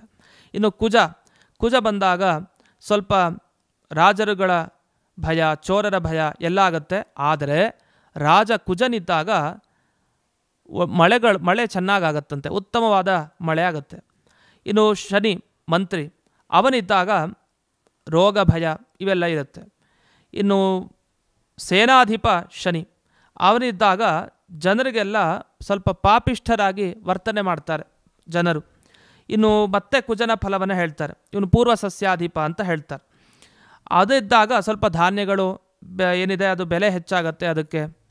ಜೊತೆಗೆ ಈ ಚಂದ್ರನ ಫಲಕ್ಕೆ ಬರೋಣ. ಚಂದ್ರನ ಫಲಕ್ಕೆ ಬಂದರೆ ರಾಜರುಗಳಿಗೆ ಒಳ್ಳೆಯ ಸಂತೋಷ ಆಗತ್ತಂತೆ. ಹಾಗಾದರೆ ಪ್ರತಿಯೊಂದು ಗ್ರಹಗಳು ಆಯಾಯ ಸ್ಥಿತಿಗೆ ಬಂದಾಗ ಒಂದೊಂದು ಫಲವನ್ನು ಪಡಿತಾ ಹೋಗ್ತಾರೆ. ಹೀಗೆ ಪ್ರತಿಯೊಬ್ಬ ಈ ಸಸ್ಯಾಧಿಪ ಶನಿ ಮತ್ತು ಈ ಚಂದ್ರ ಜೊತೆಗೆ ರಾಜನಾದ ಕುಜ, ಹೀಗೆ ಎಲ್ಲ ಗ್ರಹಗಳ ಪ್ರಾರ್ಥನೆಯನ್ನು ನಾವು ಪ್ರತಿ ದಿವಸ ಮಾಡಬೇಕು. ಅದಕ್ಕೆ ನಾವು ಹೇಳ್ತಾ ಇರ್ತೀವಿ, ನಮಃ ಸೂರ್ಯಾಯ ಚಂದ್ರಾಯ ಮಂಗಲಾಯ ಬುಧಾಯ ಚ ಗುರು ಶುಕ್ರ ಶನಿಭ್ಯಶ್ಚ ರಾಹವೇ ಕೇತವೇ ನಮಃ. ಇವರೆಲ್ಲ ಪ್ರತಿ ದಿವಸ ನಮಸ್ಕಾರ ಮಾಡಿದರೆ ನಮಗೆ ಅನುಗ್ರಹ ಮಾಡ್ತಾರೆ ಅವರು. ಇನ್ನು ಮುಂದೆ ಆಯಾಯ ಮಠದ ಪಂಚಾಂಗಗಳಲ್ಲಿ ನೀವು ಗಮನಿಸಬಹುದು, ಅಲ್ಲಿ ವಿಶೇಷವಾದ ದಿವಸಗಳನ್ನು ಕೊಟ್ಟಿರ್ತಾರೆ. ಮುಖ್ಯ ನೀವೇನು ಗಮನಿಸಬೇಕು ಅಂದರೆ ಪ್ರತಿ ಮಾಸ ಗಮನಿಸಿ. ಈಗ ಚೈತ್ರ ಮಾಸ ಪ್ರಾರಂಭ ಆಗಿದೆ. ಚೈತ್ರ ಮಾಸ ಪ್ರಾರಂಭ ಆದಾಗಿನಿಂದ ನಮಗೆ ಎಷ್ಟು ಯತಿಗಳ ಆರಾಧನೆ ನಮ್ಮ ಮಠದ ಪರಂಪರೆಯಲ್ಲಿ ಬರೋದು ಇದ್ದೇ ಇರುತ್ತೆ. ಎಲ್ಲ ಮಠದವರಲ್ಲಿ ಯಾರು ಒಬ್ಬೊಬ್ಬರು ಒಂದು ತಿಂಗಳಿನಲ್ಲಿ ನಮಗೆ ಸಿಗ್ತಾರೆ. ಅವರ ಆರಾಧನೆ ಇದ್ದೇ ಇರುತ್ತೆ. ಅಂದಿನ ದಿವಸ ಅದರ ಹಿಂದೆ ಮುಂದಿನ ದಿವಸಗಳು ಆ ಆರಾಧನೆಯಲ್ಲಿ ಪಾಲ್ಗೊಂಡು ನಾವು ಆ ಗುರುಗಳ ಅನುಗ್ರಹಕ್ಕೆ ಪಾತ್ರರಾದರೆ ಆ ತಿಂಗಳು ಬಚಾವಾದ್ವಿ. ಹೀಗೆ ಪ್ರತಿ ತಿಂಗಳು ಕೂಡ ಬಚಾವಾಗಲಿಕ್ಕೆ ತುಂಬ ಅವಕಾಶಗಳುಂಟು. ಅನೇಕ ರೀತಿಯಾದ ನಮಗೆ ಉತ್ಸವಗಳು ಇದೆ. ಆ ಎಲ್ಲ ಉತ್ಸವಗಳನ್ನು ಆಚರಿಸ್ತಾ ನಾವು ಮುಂದಕ್ಕೆ ಸಾಗಬಹುದು, ನಿರ್ವಿಘ್ನವಾಗಿ ಸಾಗಬಹುದು. ಇನ್ನು ಮುಂದೆ ಈ ಕ್ರೋಧಿನಾಮ ಸಂವತ್ಸರದ ಭವಿಷ್ಯಕ್ಕೆ ಬರೋಣ. ಈ ಭವಿಷ್ಯದಲ್ಲಿ ಮೊದಲಿಗೆ ನಾವು ಮೇಷರಾಶಿಯವರೆಗೆ ಈ ಸಲ ಏನು ಫಲ ಹೇಳಿದ್ದಾರೆ ಅದನ್ನು ನೋಡೋಣ. ಅದರ ಮುಂಚೆ ಒಂದು ಎಚ್ಚರವನ್ನು ನೀಡ್ತಾ ಮುಂದಕ್ಕೆ ಹೋಗ್ತೇನೆ. ಸಾಮಾನ್ಯವಾಗಿ ಪಂಚಾಂಗಗಳಲ್ಲಿ ನಮ್ಮ ರಾಶಿಗಳ ಭವಿಷ್ಯವನ್ನು ಕೊಟ್ಟಿರ್ತಾರೆ. ಇಡೀ ವರ್ಷ ನಿಮಗೆ ಈ ತಿಂಗಳಿನಿಂದ ಈ ತಿಂಗಳಿನವರೆಗೆ ಹೀಗೆ, ಅಥವಾ ವರ್ಷದ ಸಾಮಾನ್ಯವಾಗಿ ಈ ರೀತಿಯ ಫಲ ನಿಮಗಾಗತ್ತೆ ಈ ರಾಶಿಯಲ್ಲಿ ಜನಿಸಿದವರಿಗೆ ಅಂತ. ಆದರೆ ಇಷ್ಟರಲ್ಲಿ ಒಂದಾಗತ್ತೆ ನಿಜ, ಇಲ್ಲ ಅಂತಲ್ಲ. ಆದರೆ ನಮ್ಮ ಜನ್ಮಕುಂಡಲಿ ನಾವು ಯಾವ ಹುಟ್ಟಿನ ಸಮಯ ಇದೆ ಅದೆಲ್ಲವನ್ನು ನೋಡಿಕೊಂಡು ವಿಶೇಷವಾಗಿ ಜ್ಯೋತಿಷ್ಕರ ಬಳಿ ನಾವು ಹೋಗಿ ಕೇಳಿದ ಮೇಲೆ ನಮಗದು ಖಾತ್ರಿ ಮಾಡ್ಕೊಳ್ಬೇಕು. ಯಾಕೆಂದರೆ ಬಹಳ ವ್ಯತ್ಯಾಸ ಇರುತ್ತೆ. ಸಾಮಾನ್ಯವಾಗಿ ಆಯಾಯ ರಾಶಿಯವರಿಗೆ ಏನೇನು ಫಲ ಈ ವರ್ಷದಲ್ಲಿ ಅಂತ ಅದನ್ನು ಇಲ್ಲಿ ಹೇಳ್ತಾರೆ. ಮುಖ್ಯ ನಮ್ಮ ತಲೆಯಲ್ಲಿ ಇರಬೇಕಾದದ್ದು, ಏನಾದ್ರು ದೋಷ ಇದ್ದರೆ, ಅದಕ್ಕೆ ಪಾಪಗಳು ಸಂಘಟನೆ ಆಗೋದಿದ್ದರೆ ಅದಕ್ಕೆ ತಕ್ಕವಾದ ಪರಿಹಾರವನ್ನು ಹೇಳಿರ್ತಾರೆ. ಆ ಪರಿಹಾರವನ್ನು ನಾವು ತಲೆಯಲ್ಲಿ ಚೆನ್ನಾಗಿ ನೆನಪಿಟ್ಕೊಳ್ಬೇಕು. ಅದರಲ್ಲಿ ಮೊದಲಿಗೆ ಮೇಷರಾಶಿಯವರ ಭವಿಷ್ಯವನ್ನು ಈ ವರ್ಷದದ್ದನ್ನು ನೋಡೋಣ. ಈ ಸಂವತ್ಸರ ಅವರಿಗೆ ಒಳ್ಳೆಯ ಫಲ ಕೊಡುತ್ತೆ. ಅನೇಕ ಶುಭ ಫಲಗಳು ಮೇಷರಾಶಿಯವರಿಗೆ ಇದೆ. ಅದು ಹೇಗೆಂದರೆ, ವಿವಾಹ ಆಗದೇ ಇರೋರಿಗೆ ವಿವಾಹ ಆಗುವಂಥ ಯೋಗ್ಯತೆ ಬರುತ್ತೆ. ಅವ್ರಿಗೆ ಖಂಡಿತ ವಿವಾಹ ಆಗುತ್ತೆ. ಕುಟುಂಬದಲ್ಲಿ ಒಳ್ಳೆಯ ಸಾಮರಸ್ಯ ಮೂಡುತ್ತೆ. ಏನಾದ್ರು ಅವರು ಕೆಲಸದಲ್ಲಿ ಇದ್ದರೆ ಉತ್ತಮ ಸ್ಥಾನಮಾನ ಅವರಿಗೆ ಸಿಗುತ್ತೆ. ವ್ಯಾಪಾರಸ್ಥರು, ಬಿಸ್ನೆಸ್ ಅವರು ಮಾಡೋರಿಗೆ ಒಳ್ಳೆಯ ಲಾಭ, ಹೊಸ ಯೋಜನೆಗಳನ್ನು ಅವರು ರೂಪಿಸ್ಕೊಳ್ಬಹುದು. ಶತ್ರುಗಳಿದ್ದರೆ ಅವರ ದಮನ ಆಗುತ್ತೆ. ಮತ್ತು ಕೋರ್ಟು ಕಚೇರಿ ಕಾರ್ಯದಲ್ಲಿ ಜಯ. ರಾಜಕೀಯದವರಿಗೆ ಬಹಳ ಯಶಸ್ಸಿದೆ ಈ ಮೇಷರಾಶಿಯಲ್ಲಿ ಜನಿಸಿದವರಿಗೆ. ವಿದ್ಯಾರ್ಥಿಗಳಿಗೂ ಅಷ್ಟೇ ಪರೀಕ್ಷೆಯಲ್ಲಿ ಒಳ್ಳೆಯ ಜಯಪ್ರಾಪ್ತಿ, ವಾಹನ ಖರೀದಿ ಯೋಗ, ಮನೆ ಯೋಗ ಇದೆ.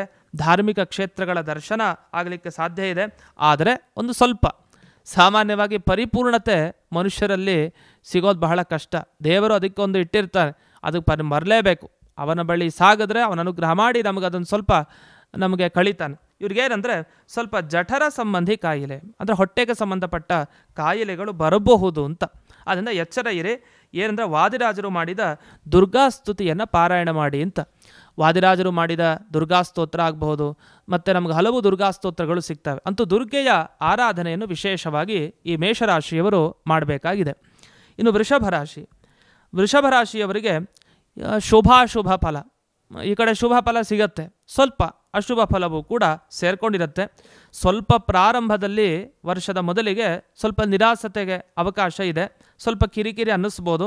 ಆದರೆ ಮೇ ಆದ ಮೇಲೆ ಅವರಿಗೆ ಮಾನಸಿಕ ನೆಮ್ಮದಿ ದೊರೆಯುತ್ತೆ. ಬಹಳ ಆಧ್ಯಾತ್ಮಿಕ ಕಡೆ ತಿರುಗಬೇಕು ಅಂತ ಅನಿಸುತ್ತೆ. ವೈರಾಗ್ಯ ಭಾವನೆಯೂ ಸ್ವಲ್ಪ ಬರುತ್ತೆ. ಜೊತೆಗೆ ವಿದ್ಯಾರ್ಥಿಗಳಿಗೆ ಸ್ವಲ್ಪ ವಿಘ್ನಗಳು ಬರುತ್ತೆ, ಆದರೆ ವಿಘ್ನ ಪರಿಹಾರ ಮಾಡಿಕೊಂಡು ಜಯವನ್ನು ಅವರು ಪಡಿಬಹುದು.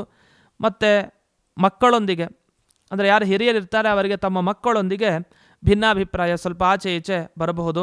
ಮತ್ತು ಪ್ರಯತ್ನ ಪಟ್ಟರೆ ವಿವಾಹ ಸಿದ್ಧಿ ಖಂಡಿತ ಇದೆ.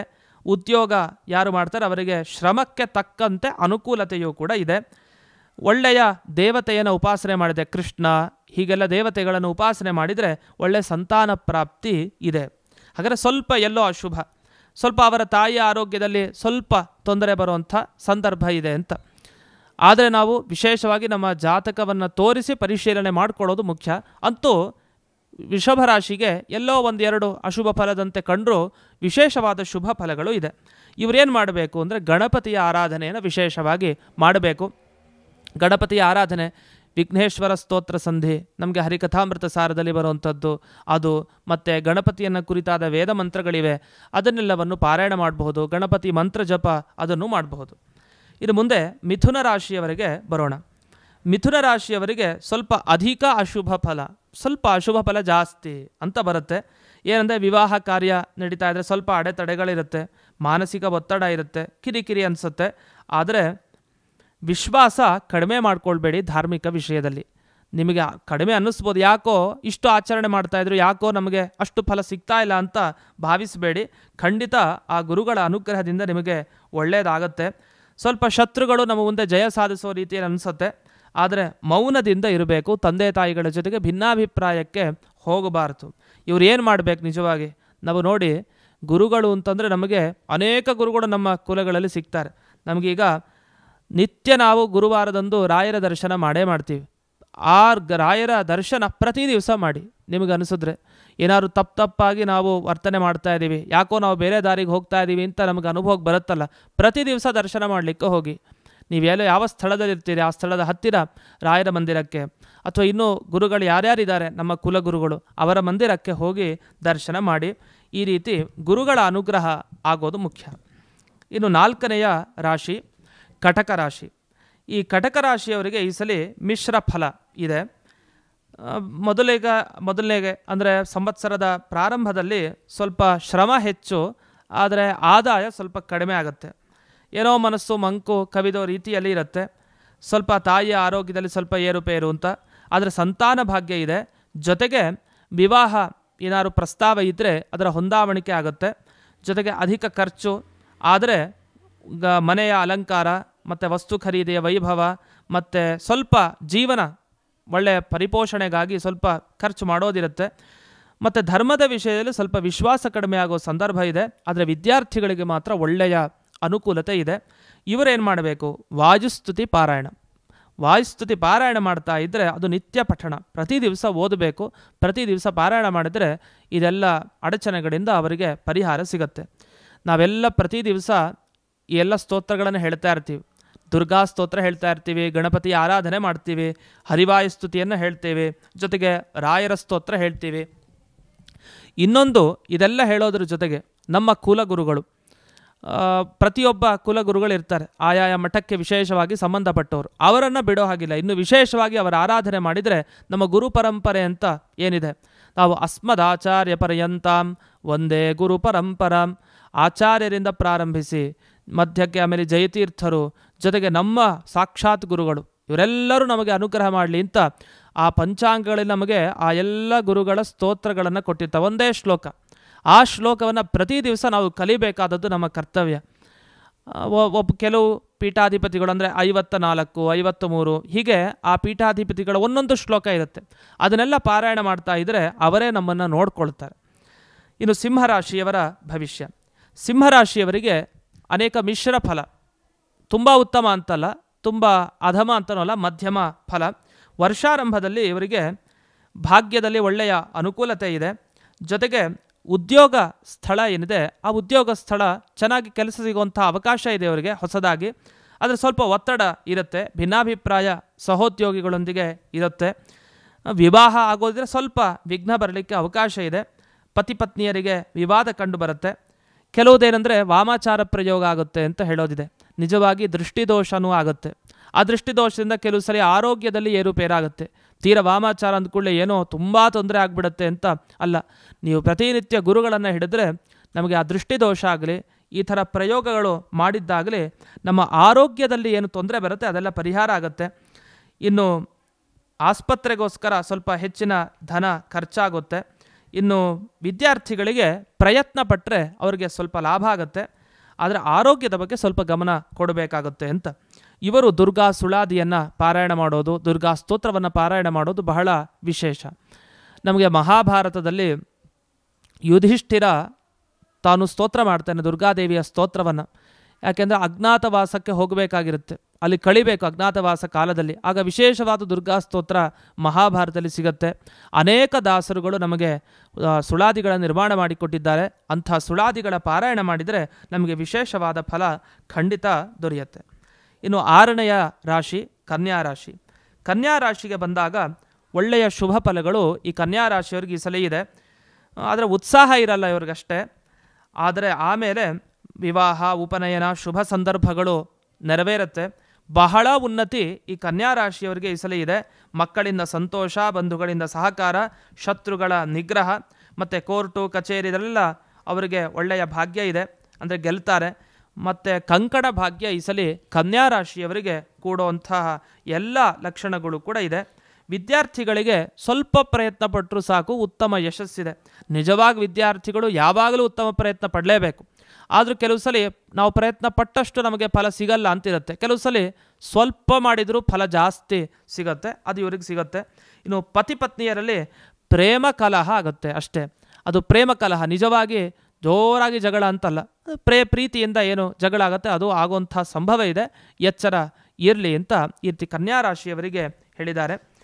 ಇವರು ಕೂಡ ಗಣೇಶನಿಗೆ ಗರಕೆಯನ್ನು ಅರ್ಪಿಸೋದು, ರಂಗಪೂಜೆ ಅಂತೆಲ್ಲ ನಡೆಯುತ್ತೆ. ಅಂಥ ಪೂಜೆಯನ್ನು ಮಾಡಿ ಪರಿಹಾರವನ್ನು ಮಾಡಿಕೊಳ್ಬೋದು. ಇನ್ನು ಮುಂದೆ ತುಲಾರಾಶಿ. ತುಲಾರಾಶಿಯವರಿಗೆ ಶುಭ ಫಲಕ್ಕಿಂತ ಸ್ವಲ್ಪ ಅಶುಭ ಫಲ ಜಾಸ್ತಿ ಅಂತ ಹೇಳ್ತಾರೆ. ಇನ್ನು ಸಂವತ್ಸರದ ಪ್ರಾರಂಭದಲ್ಲಿ ಸ್ವಲ್ಪ ಕಷ್ಟಗಳು ಬರೋ ಸಾಧ್ಯತೆ ಇದೆ. ಹಿತಶತ್ರುಗಳು ಅಂತ ಇರ್ತಾರೆ ನೋಡಿ, ಆ ಹಿತಶತ್ರುಗಳು ಅವರಿಂದ ನಿಮಗೆ ಬಾಧೆ ಆಗೋದಿಲ್ಲ. ಈ ಸಲ ನೀವು ಹಿತಶತ್ರುಗಳನ್ನು ಗೆಲ್ತೀರಿ, ಅಂದರೆ ನಮ್ಮ ಅಕ್ಕಪಕ್ಕದಲ್ಲೇ ಶತ್ರುಗಳಿರೋರನ್ನ. ಇನ್ನು ಆರೋಗ್ಯದಲ್ಲಿ ಸ್ವಲ್ಪ ಅನುಕೂಲತೆಯೂ ಕೂಡ ಇದೆ. ವಿದ್ಯಾರ್ಥಿಗಳಿಗೆ ಯಶಸ್ಸು ಅಷ್ಟು ಇರೋದಿಲ್ಲ, ತಾವು ಪ್ರಯತ್ನ ಪಟ್ಟಿದ್ದಕ್ಕೆ ಸ್ವಲ್ಪ ಕಡಿಮೆ ಫಲನೇ ಸಿಗಬಹುದು. ಇನ್ನು ಜಠರ ಸಂಬಂಧಿಯಾದ ಸ್ವಲ್ಪ ವ್ಯಾಧಿ ಅಂದರೆ ಹೊಟ್ಟೆಗೆ ಸಂಬಂಧಪಟ್ಟ ವ್ಯಾಧಿ, ಮತ್ತು ಮನೆಯಲ್ಲಿ ಏನೋ ಒಂದು ಕಾರ್ಯ ಅಂದ್ಕೊಳ್ಬೇಕು ಅಂದರೆ ವಿಳಂಬವಾಗಿ ನಡೆಯುವಂಥದ್ದು ಆದರೆ ಆಗತ್ತೆ. ಮತ್ತು ವಾಹನ ಅಪಘಾತ, ಸ್ವಲ್ಪ ಹುಷಾರು ಅಂತ ಹೇಳ್ತಾರೆ. ಇದಕ್ಕೆ 2 ಪರಿಹಾರವನ್ನು ನಾವು ನೋಡ್ಬೋದು. ಹರಿವಾಯುಸ್ತುತಿ ಪಾರಾಯಣ, ಶ್ರೀ ರಾಘವೇಂದ್ರ ಸ್ತೋತ್ರದ ಪಠನ. ಇನ್ನು 8ನೆಯ ರಾಶಿ ವೃಶ್ಚಿಕ ರಾಶಿ. ವೃಶ್ಚಿಕ ರಾಶಿಯವರಿಗೆ ಈ ಸಲ ಮಿಶ್ರ ಫಲ. ವರ್ಷದ ಆರಂಭ ಅಷ್ಟು ಉತ್ಸಾಹ ಇರಲ್ಲ, ಉತ್ಸಾಹ ಬರಲ್ಲ ಅವರಿಗೆ. ಇನ್ನು ಮುಂದಕ್ಕೆ ಸ್ವಲ್ಪ ಅನುಕೂಲವಾಗಿ ಇರುತ್ತೆ. ಕೆಲವರಿಗೆ ತುಂಬ ಪ್ರಯತ್ನ ಪಟ್ಟರೆ ಅವರಿಗೆ ವಿವಾಹ ಸಾಧ್ಯತೆ ಇದೆ. ಮತ್ತು ಪಿತ್ರಾರ್ಜಿತವಾದ ಆಸ್ತಿ ಸಿಗುವಂಥ ಅವಕಾಶ ಇದೆ. ಸ್ವಲ್ಪ ಧನಲಾಭವೂ ಇದೆ. ಮತ್ತು ಇನ್ನೊಂದು, ಕೆಲವು ವಿದ್ಯಾರ್ಥಿಗಳಿಗೆ, ಅದು ವೃಶ್ಚಿಕ ರಾಶಿಯವರಿಗೆ ನಾವೇ ಹೆಚ್ಚು ಅಂತ ಭ್ರಮೆಯಲ್ಲಿರ್ತಾರೆ. ಆದರೆ ಹಾಗಿರಬೇಡಿ, ಅಹಂಕಾರವನ್ನು ತಾಳಬೇಡಿ. ಇದು ಎಲ್ಲ ರಾಶಿಯವರಿಗೂ ಕೂಡ ಅನ್ವಯಿಸೋದೆ. ಅದು ವಿಶೇಷವಾಗಿ ಈ ಸಲ ವೃಶ್ಚಿಕ ರಾಶಿಯವರು ಸ್ವಲ್ಪ ಆ ಮಕ್ಕಳು ತಾವೇ ನಾನೇ ಹೆಚ್ಚು ಅನ್ನೋ ಭ್ರಮೆಯಲ್ಲಿ ತೇಲ್ಬೇಡಿ. ಅಪಯಶಸ್ಸು ಬರಲಿಕ್ಕೆ ಅವಕಾಶ ಇದೆ. ಶತ್ರುಗಳು ಸ್ವಲ್ಪ ನಿಮಗೆ ತೊಂದರೆ ಕೊಡಬಹುದು. ಈ ಎಲ್ಲ ಸಂದರ್ಭದಲ್ಲಿ ನೀವು ಮಾಡಬೇಕಾಗಿದ್ದು ವಾದಿರಾಜರು ಮಾಡಿದ ದುರ್ಗಾಸ್ತೋತ್ರ ಅಥವಾ ಇನ್ನಿತರ ದುರ್ಗಾಸ್ತೋತ್ರದ ಪಾರಾಯಣ. ಇದೆಲ್ಲ ನಾವು ಪ್ರತಿ ದಿವಸ ಸಾಮಾನ್ಯವಾಗಿ ಮಾಡ್ತಾ ಇರ್ತೀವಿ. ಅದನ್ನು ಅಂಥ ಸ್ತೋತ್ರಗಳ ಪಾರಾಯಣವನ್ನಂತೂ ಖಂಡಿತ ಬಿಡ್ಕೊಡೋದು ಅಂತ. ಗುರುಬಲ ಇದೆಯಂತೆ ಇವರಿಗೆ, ಯಾರಿಗೆ? ವೃಶ್ಚಿಕ ರಾಶಿಯವರಿಗೆ. ಆ ಗುರುಬಲ ಇರೋದರಿಂದ ಸಮಸ್ಯೆಗಳು ತಾವಾಗೆ ಪರಿಹಾರ ಆಗುತ್ತೆ. ಎಷ್ಟೋ ಬಾರಿ ನಾವು ಹೇಳೋದಿದೆ, ಜಾತಕದಲ್ಲಿ ಜ್ಯೋತಿಷ್ಕರಿಗೆ ಆಶ್ಚರ್ಯ ಆಗೋದಿದೆ. ನೀವು ಅನೇಕ ಬಾರಿ ಹೋಗಿ ತೋರಿಸಿದ್ರೆ ನಿಮ್ಗೆ ಇದಾಗಲೇಬೇಕಾಗಿತ್ತಲ್ಲ ಅಪಘಾತ, ಹಾಗೆ ಹೀಗೆ ಅಂತೆಲ್ಲ ಹೇಳ್ತಾರೆ. ನಿಜವಾಗ್ಲೂ ನಾನು ಆರಾಮಾಗಿದ್ದೀರಿ, ನಿಮ್ಮ ಮುಂದೆನೇ ಕಣ್ಮುಂದೆ ಕೂತಿದ್ದೀನಲ್ಲ ಅಂತ ನಾವು ಹೇಳ್ತಾ ಇರ್ತೀವಿ. ಯಾಕೆ ಅಂದರೆ ಅವ್ರು ಕೊನೆಗೆ ಉತ್ತರ ಕೊಡ್ತಾರೆ, ರೀ ನಿಮಗೆ ಗುರುಬಲ ಜಾಸ್ತಿ ಇದೆ, ಗುರುಬಲದಿಂದ ನೀವು ಗೆದ್ರಿ ಅಂತ. ನಾವು ನಂಬೋ ಗುರುಗಳಿದಾರಲ್ಲ, ಆ ಗುರುಗಳು ನಮ್ಮನ್ನು ಕಾಪಾಡ್ತಾರೆ. ಅದು ಯಾವ ಗುರುಗಳು ನೀವು ನಂಬ್ತೀರೋ ಅಂಥ ಗುರುಗಳು ಎಂದಿಗೂ ಕೈ ಬಿಡೋದಿಲ್ಲ. ಇನ್ನು ಧನುರಾಶಿಯವರ ಈ ಸಲಿಯ ಫಲ ಅವರಿಗೆ ಸ್ವಲ್ಪ ಅಧಿಕ ಅಶುಭ ಫಲ ಅಂತ ಹೇಳ್ತಾರೆ. ಆದರೆ ವರ್ಷಾರಂಭ ಮಾತ್ರ ಹಿತ ಅಂತೆ. ಶುರು ಆಗಬೇಕಾದ್ರೆ ಒಳ್ಳೆ ಆರಾಮಾಗೆ ಇರುತ್ತೆ ಹಿತ. ಸ್ವಲ್ಪ ಕಷ್ಟದ ದಿವಸ ಬರುತ್ತೆ. ಶತ್ರುಗಳು ಸ್ವಲ್ಪ ನಿಮ್ಮ ಮುಂದೆ ಅವರು ಮೇಲುಗೈ ಸಾಧಿಸೋ ರೀತಿ ಇರುತ್ತೆ. ಅಲ್ಪ ಯಶಸ್ಸು ಇದೆ. ಆದರೆ ವ್ಯಾಪಾರಸ್ಥರಿಗೆ ಸ್ವಲ್ಪ ಲಾಭವೂ ಕಡಿಮೆ. ಆದರೆ ಮನಸ್ಸಿಗೆ ನೆಮ್ಮದಿ ಇಲ್ಲ ಅಂತ ಅನ್ನಿಸುತ್ತೆ. ಆದರೆ ಪ್ರತಿ ಗುರುವಾರ ಹೋಗಿ ರಾಯರ ಸೇವೆ ಮಾಡಿರಿ ಅಂತ. ನೋಡಿ, ನಮಗೆ ಗುರುಗಳ ಬಲ ಇದ್ದರೆ ಆಗುತ್ತೆ. ಅದಕ್ಕೆ ನಾವು ಗುರುಗಳು ಅಂದರೆ ನಮಗೆ ತಕ್ಷಣ ನೆನಪಾಗೋದು ರಾಯರು. ರಾಯರಿಗೆ ಹೋಗಿ ನಾವು ಅವರ ಅನುಗ್ರಹಕ್ಕೆ ಪಾತ್ರರಾದರೆ ಸಂಪೂರ್ಣ ನಮಗೆ ವಾಸಿಯಾಗುತ್ತೆ. ಇನ್ನು ಮುಂದಿನ ರಾಶಿಗೆ ಹೋಗೋಣ. 10ನೆಯ ರಾಶಿ ಮಕರ ರಾಶಿ. ಮಕರ ರಾಶಿಯಲ್ಲಿ ಈ ಸಲ ಶುಭ ಫಲ ಜಾಸ್ತಿ. ಮಕರ ರಾಶಿಯವರಿಗೆ ಅಶುಭ ಫಲ ಕಡಿಮೆ, ತುಂಬ ಜಾಸ್ತಿ ಶುಭ ಫಲಗಳು. ವರ್ಷಾರಂಭ ಉತ್ಸಾಹ ಇರಲ್ಲ, ಆದರೆ ಆಮೇಲೆ ಅವರಿಗೆ ಸಂತಾನ ಭಾಗ್ಯ ಉಂಟು. ಮನೆಯಲ್ಲಿ ಒಳ್ಳೊಳ್ಳೆ ಶುಭ ಕಾರ್ಯ ನೆರವೇರುತ್ತೆ. ಜೊತೆಗೆ ಈ ಸಾಡೆ ಸಾತಿಯ ಅಂತಿಮ ಭಾಗದಲ್ಲಿ ಇರೋದರಿಂದ ಸ್ವಲ್ಪ ನೆಮ್ಮದಿ ಇರುತ್ತಂತೆ. ಏನು ತೊಂದರೆ ಇಲ್ಲ. ಸ್ವಲ್ಪ ಇಲ್ಲಿಯವರೆಗೆ ಸ್ವಲ್ಪ ಕಷ್ಟ ಅನುಭವಿಸಿರ್ತೀರಿ, ಆದರೆ ಮುಂದಕ್ಕೆ ಹಾಗಿಲ್ಲ. ಸ್ವಲ್ಪ ಕಲಹಗಳು ಅಂದರೆ ಮನೆಗಳಲ್ಲಿ ಸ್ವಲ್ಪ ಮಾತು ಗೀತು ಆಗಬಹುದು. ಆದರೆ ಗುರುಬಲ ಚೆನ್ನಾಗಿದೆ, ಆದ್ದರಿಂದ ನಿಮಗೆ ಒಳ್ಳೆಯ ಅನುಕೂಲತೆ ಆಗುತ್ತೆ. ಈ ಸಲ ಶುಭ ಫಲ ಹೆಚ್ಚು ನಿಮಗೆ. ನೀವು ಪ್ರಾಣದೇವರಿಗೆ ಅಭಿಷೇಕ ಮಾಡಿಸಬೇಕು ಶನಿವಾರದಂದು, ಮಧು ಅಭಿಷೇಕ. ಅದಕ್ಕೆ ನಾವು ಹೇಳೋದು, ಪ್ರತಿ ದಿವಸ ನಾವು ಮಾಡಬೇಕಾದದ್ದು ಏನು ಮಾಡ್ತಾ ಇದ್ದೀವಿ ಅದನ್ನು ಬಿಡದೇ ಇದ್ದರೆ ಸಾಕು. ಎಲ್ಲ ರಾಶಿಯವರಿಗೂ ಒಳ್ಳೆಯ ಫಲ. ಇನ್ನು ಕುಂಭರಾಶಿ 11ನೆಯ ರಾಶಿ. ಇವರಿಗೆ ಸ್ವಲ್ಪ ಅಶುಭ ಫಲ ಈ ಸಲ ಇರುತ್ತೆ ಅಂತ. ಮಾನಸಿಕ ಕಿರಿಕಿರಿ, ರೋಗಗಳು, ವಾಮಾಚಾರದ ಬಾಧೆ ಅಂತ ಹೇಳ್ತಾರೆ. ಇದೆಲ್ಲ ವಾಮಾಚಾರದ ಬಾಧೆ ಅಂದರೆ ದೃಷ್ಟಿ ದೋಷನೂ ಇರುತ್ತೆ. ಕೆಲವು ಸಲ ನಾವು ಚೆನ್ನಾಗಿ ತೋರಿಸ್ಕೊಂಡಾಗ ಬೇರೆಯವ್ರ ಮುಂದೆ ಸ್ವಲ್ಪ ಕಣ್ಣು ಬಿದ್ದಾಗ ಆಗುವಂಥದ್ದೇನಿದೆ ಆಚೆ ಈಚೆ ಆರೋಗ್ಯದ ಬಾಧೆ, ಅದು ಆಗಬೋದಕ್ಕೆ ಅವಕಾಶ ಇದೆ. ಇನ್ನು ಮಕ್ಕಳ ವಿಷಯದಲ್ಲಿ ಸ್ವಲ್ಪ ಬೇಸರ ಆಗ್ಬೋದು. ಮತ್ತು ಸಾಲ ಬಾಧೆ ಇದ್ದರೆ ಮಾನಸಿಕ ನೋವು ಇತ್ಯಾದಿಗಳಾಗ್ಬೋದು. ನಿಮಗೆಲ್ಲ ಫಲ ಇದು ಆಗಬಾರ್ದು ಅಂದರೆ, ಒಳ್ಳೆಯ ಫಲ ಸಿಗಬೇಕು ಅಂದರೆ ಹರಿವಾಯುಸ್ತುತಿ ಪಾರಾಯಣ, ಗಣೇಶ ಸ್ತೋತ್ರದ ಪಠನ ಇವನ್ನೆಲ್ಲ ಮಾಡ್ತಾ ಇರಬೇಕು. ಇನ್ನು ಕೊನೆಯ ರಾಶಿ ಅದು ಮೀನರಾಶಿ. ಮೀನರಾಶಿಯವರಿಗೆ ಸ್ವಲ್ಪ ಮಿಶ್ರ ಫಲ, ಶುಭ ಅಶುಭ ಎರಡೂ ಸೇರಿದೆ. ಮಾನಸಿಕ ಒತ್ತಡ ಹೆಚ್ಚುತ್ತೆ, ಮತ್ತು ಹೊಟ್ಟೆಗೆ ಸಂಬಂಧಪಟ್ಟ ತೊಂದರೆಗಳು, ಮತ್ತು ಅನಾವಶ್ಯಕವಾಗಿ ಪತಿ ಪತ್ನಿಯರಲ್ಲಿ ಸ್ವಲ್ಪ ಮಾತುಕತೆ ಆಗುತ್ತೆ, ವಾದ ವಿವಾದ, ತಾಯಿಯ ಆರೋಗ್ಯದಲ್ಲಿ ಸ್ವಲ್ಪ ತೊಂದರೆ ಸಾಧ್ಯತೆ ಇದೆ. ವಿದ್ಯಾರ್ಥಿಗಳಿಗೆ ಅಷ್ಟು ಉತ್ತಮ ಅಲ್ಲ. ಅದನ್ನು ನೀವು ನಿತ್ಯ ಪ್ರಾಣದೇವರ ದರ್ಶನ ಮತ್ತು ಕುಲದೇವತಾ ದರ್ಶನ ಮಾಡಬೇಕು. ಇದೆಲ್ಲ ನಿಜ ಬಿಡಿ. ನಾವೇನು ಮಾಡ್ತೀವಿ, ಕುಲದೇವತೆಗೆ ಹೋಗಿರೋದೇ ಇಲ್ಲ. ಎಷ್ಟೋ ಸಂದರ್ಭದಲ್ಲಿ ಅಲ್ಲ ಜ್ಯೋತಿಷ್ಯ ಕೇಳಿದಾಗೆಲ್ಲ ಚೆನ್ನಾಗೇ ಇದೆ ಅಂತ ಹೇಳಿದ್ರು ಯಾಕೋ ಸರಿ ಆಗ್ತಾ ಇಲ್ಲ. ಯಾಕೆಂದರೆ ನಿಮ್ಮ ಕುಲದೇವತೆ ಅನುಗ್ರಹ ಸರಿಗೆ ಆಗ್ತಾ ಇಲ್ಲ. ಕೆಲವುದು ಪಡಿಬೇಕು ಅಂದರೆ ಕುಲದೇವತೆ ಅನುಗ್ರಹ ಆಗಲೇಬೇಕು. ಎಷ್ಟೋ ಬಾರಿ ನಾವು ಕುಲದೇವತಾ ದರ್ಶನ ಮಾಡೇ ಇರೋದಿಲ್ಲ. ಯಾವಲೋ ಒಂದು 5 ವರ್ಷಕ್ಕೆ ಒಮ್ಮೆ ಹೋಗೋದಲ್ಲ, ಆದಷ್ಟು ವರ್ಷಕ್ಕೆ ಒಂದು 3-4 ಸಲ ಹೋಗ್ತಾನೆ ಇರಬೇಕು. 3-4 ಸಲ ದಿವಸ ಆಗೋದೇ ದಿವಸ ಆಗಬೇಕು.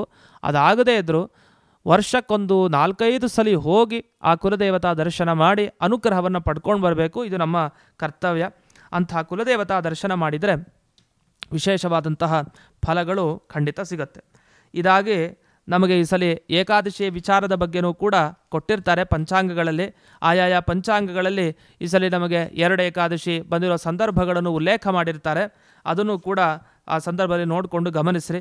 ಇಷ್ಟಾಗಿ ಇಂದಿನ ದಿವಸ ಶ್ರೀ ಶಾಲಿವಾಹನ ಗತಶಕೆ 1946 ಇಷ್ಟು ಕಳೆದಿದೆ. ನಾವು ವರ್ತಮಾನ ಶಕೆ ಅಂದರೆ ಎಷ್ಟರಲ್ಲಿದ್ದೀವಿ? 1947 ವರ್ತಮಾನದಲ್ಲಿ. ಇನ್ನು ಶ್ರೀ ಕ್ರೋಧಿನಾಮ ಸಂವತ್ಸರ, ಚೈತ್ರ ಮಾಸ, ಶುಕ್ಲ ಪಕ್ಷ, ಉತ್ತರಾಯಣ, ವಸಂತ ಋತು, ಶ್ರೀ ಪದ್ಮಿನಿ ವಿಷ್ಣು ಮಾಸನಿಯಾಮಕ.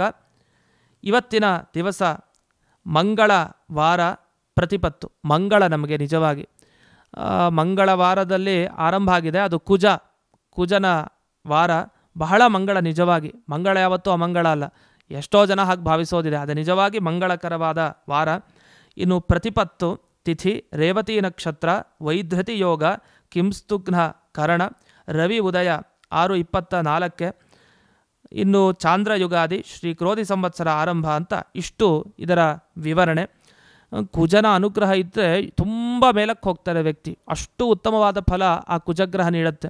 ನಮಗೇನು ಅನಿಸುತ್ತೆ, ಶುಭಗ್ರಹಗಳಿದ್ದರೆ ಮಾತ್ರ ಶುಭ, ಕೆಲವುದನ್ನು ಅಶುಭ ಅಂದ್ಕೊಂಡ್ಬಿಡ್ತೀವಿ. ಆದರೆ ಶುಭಗ್ರಹ ನೀಡೋಕ್ಕಿಂತ ಜಾಸ್ತಿ ಕೊಡ್ತಾರಂತ ಅಶುಭಗ್ರಹ ಒಳ್ಳೆಯದಾಗ್ಬಿಟ್ರೆ. ಆದ್ದರಿಂದ ಅವರ ಅನುಗ್ರಹ, ಯಾವುದೇ ಗ್ರಹಗಳ ಅನುಗ್ರಹ ಅಂದರೆ ಆ ಗ್ರಹಾಭಿಮಾನಿ ದೇವತೆಗಳು ನಮ್ಮನ್ನು ನೋಡಿದ್ರೂ ಸಾಕು. ಹೀಗೆ ಈ ಪಂಚಾಂಗಗಳಲ್ಲಿ ಮುಖ್ಯವಾಗಿ ಇಷ್ಟೇ ಗಮನಿಸೋದಲ್ಲ, ನಾವು ಇದನ್ನು ಗಮನಿಸಿ ಪ್ರತಿ ದಿವಸ ನಾವು ಸಂಧ್ಯಾ ವಂದನೆ, ದೇವ್ರ ಪೂಜೆ ಮಾಡಬೇಕಾದ್ರೆ ಪಕ್ಕದಲ್ಲಿ ಪಂಚಾಂಗ ಇರಬೇಕು. ಇಲ್ಲ ನಮಗೆ ಇತ್ತೀಚಿನ ದಿವಸಗಳಲ್ಲಿ ಪಂಚಾಂಗದ ಆ್ಯಪ್ಗಳು ನಮಗೆಲ್ಲ ಸಿಗ್ತವೆ, ಅದರ PDF ಸಿಗ್ತವೆ. ಏನೋ ಒಂದು ಎಲ್ಲಿ ಹೋದರೂ ನಾವು ಈ ಪಂಚಾಂಗ ಬಿಟ್ಟಿರೋ ಹಾಗಿಲ್ಲ. ಪ್ರತಿ ದಿವಸ ತಿಥಿ, ವಾರ, ನಕ್ಷತ್ರ ಎಲ್ಲ ಹೇಳ್ಕೊಳ್ಬೇಕಂತೆ.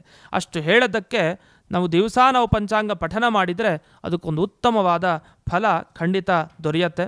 ಅದರಲ್ಲಿ ನಮಗೆ ಗೋತ್ರಗಳ ಬಗ್ಗೆನೂ ಕೂಡ ಪಂಚಾಂಗಗಳಲ್ಲಿ ಕೊಟ್ಟಿರ್ತಾರೆ, ಅದನ್ನು ಗಮನಿಸ್ರಿ. ನಮ್ಗೆ ಕೆಲವು ಸಲ ಈ ಗೋತ್ರ ನಮ್ಮದು ಇದು ಗೋತ್ರ ಅಂತ ಗೊತ್ತಿರುತ್ತೆ, ಯಾರೋ ಹೇಳ್ತಾರೆ, ಆದರೆ ಯಾವ ಯಾವ ಋಷಿಗಳು ಅಂತ ಗೊತ್ತಾಗೋಲ್ಲ. ಆದರೆ ನಾವು ನಮ್ಮ ಮಠದ ಪಂಚಾಂಗಗಳಲ್ಲಿ ತೆಗೆದು ನೋಡಿದ್ರೆ ಅಲ್ಲಿ ಸಿಗುತ್ತೆ. ಮತ್ತು ಜನ್ವಾರ ಕಟ್ಟಾಗೋಯ್ತು, ಯಜ್ಞೋಪವೀತ ಧಾರಣೆ ಮಾಡಲಿಕ್ಕೆ ಪಂಚಾಂಗ ನೋಡ್ರಿ, ಅಲ್ಲಿ ಮಂತ್ರಗಳು ಕೊಟ್ಟಿರ್ತಾರೆ, ವಿವರಣೆ ಮಾಡಿರ್ತಾರೆ. ಮತ್ತು ಈಗ ಚೈತ್ರ ಮಾಸ ಅಂತಾದರೆ ಚೈತ್ರ ಮಾಸದಲ್ಲಿ ಅನೇಕ ಯತಿಗಳ ಆರಾಧನೆ ಕೊಟ್ಟಿರ್ತಾರೆ.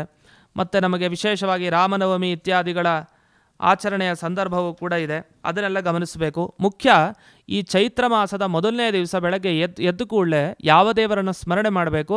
ರಾಮದೇವರನ್ನು ಸ್ಮರಣೆ ಮಾಡಬೇಕಂತೆ. ಉಷಸಿ ರಘುಪತಿಂ ಅಂತ ಹೇಳ್ತಾರೆ.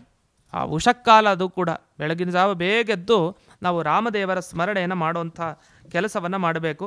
ಇನ್ನು ಈ ಕ್ರೋಧಿನಾಮ ಸಂವತ್ಸರದ ಬಗ್ಗೆ ಹೇಳ್ತಾ ಒಬ್ಬೊಬ್ಬ ಸಂವತ್ಸರಕ್ಕೆ ಅಧಿಪತಿ ಹೇಳಿದ್ದಾರೆ. ಇಲ್ಲಿ ಅಜಿರಾವ್ರಭ ಅಂತ ಒಬ್ಬ ದೇವತೆ, ಅವರು ಅಭಿಮಾನಿ ದೇವತೆ. ಈಗ ಉದಾಹರಣೆಗೆ ಈಗ ಪ್ರಭವ ಸಂವತ್ಸರ ಮೊದಲನೇದಿದೆ 60 ಸಂವತ್ಸರಗಳಲ್ಲಿ. ಅಲ್ಲಿ ಮೊದಲನೇ ಪ್ರಭವ ಸಂವತ್ಸರಕ್ಕೆ ಬ್ರಹ್ಮದೇವರು ಅಭಿಮಾನಿ ದೇವತೆ. ಆ ರೀತಿ ಕ್ರೋಧಿ ಸಂವತ್ಸರದ ಇದಕ್ಕೆ ಅಜಿರಾವ್ರಭ ಅನ್ನುವ ದೇವರು ಆ ಅಧಿಪತಿಯಾಗಿದ್ದಾರೆ. ಜೊತೆಗೆ ಕಲಿಯುಗಕ್ಕೆ ಅನಿರುದ್ಧ, ಮತ್ತು ವಸಂತ ಋತು ಅವಾಗ ರುದ್ರದೇವರ ಅಭಿಮಾನಿ, ಉತ್ತರಾಯಣ ಅದಕ್ಕೆ ಚಂದ್ರ, ಚೈತ್ರ ಮಾಸ ಆದ್ದರಿಂದ ವಿಷ್ಣು, ಮತ್ತು ಪ್ರತಿಪತ್ತಿಥಿ ಇವತ್ತು ಅದರಿಂದ ಅಗ್ನಿ ದೇವತೆ. ಇನ್ನು ರೇವತಿ ನಕ್ಷತ್ರ ಇವತ್ತಿದೆ, ಅದರಿಂದ ಪೂಷ ದೇವತೆಗಳು. ಮತ್ತು ವೈಧೃತಿ ಯೋಗ ಇದೆ, ಅಗ್ನಿ ದೇವತೆ ಅದಕ್ಕೆ. ಕಿಂಸ್ತುಘ್ನ ಅಂದರೆ ರುದ್ರದೇವರ ಒಂದು ರೂಪ, ತ್ರಿಶೂಲವನ್ನು ಧರಿಸಿದ ರೂಪ, ಅದು ಈ ಕಿಂಸ್ತುಘ್ನ ಯೋಗಕ್ಕೆ ಅಭಿಮಾನಿ ದೇವತೆ. ಇದೆಲ್ಲ ನಮ್ಗೆ ಎಲ್ಲಿ ಸಿಗುತ್ತೆ ಅಂತ ವಿಚಾರ ಮಾಡಬೇಡ್ರಿ, ಎಲ್ಲ ನಮ್ಮ ಪಂಚಾಂಗಗಳಲ್ಲಿ ಇದು ಕೊಟ್ಟಿರ್ತಾರೆ.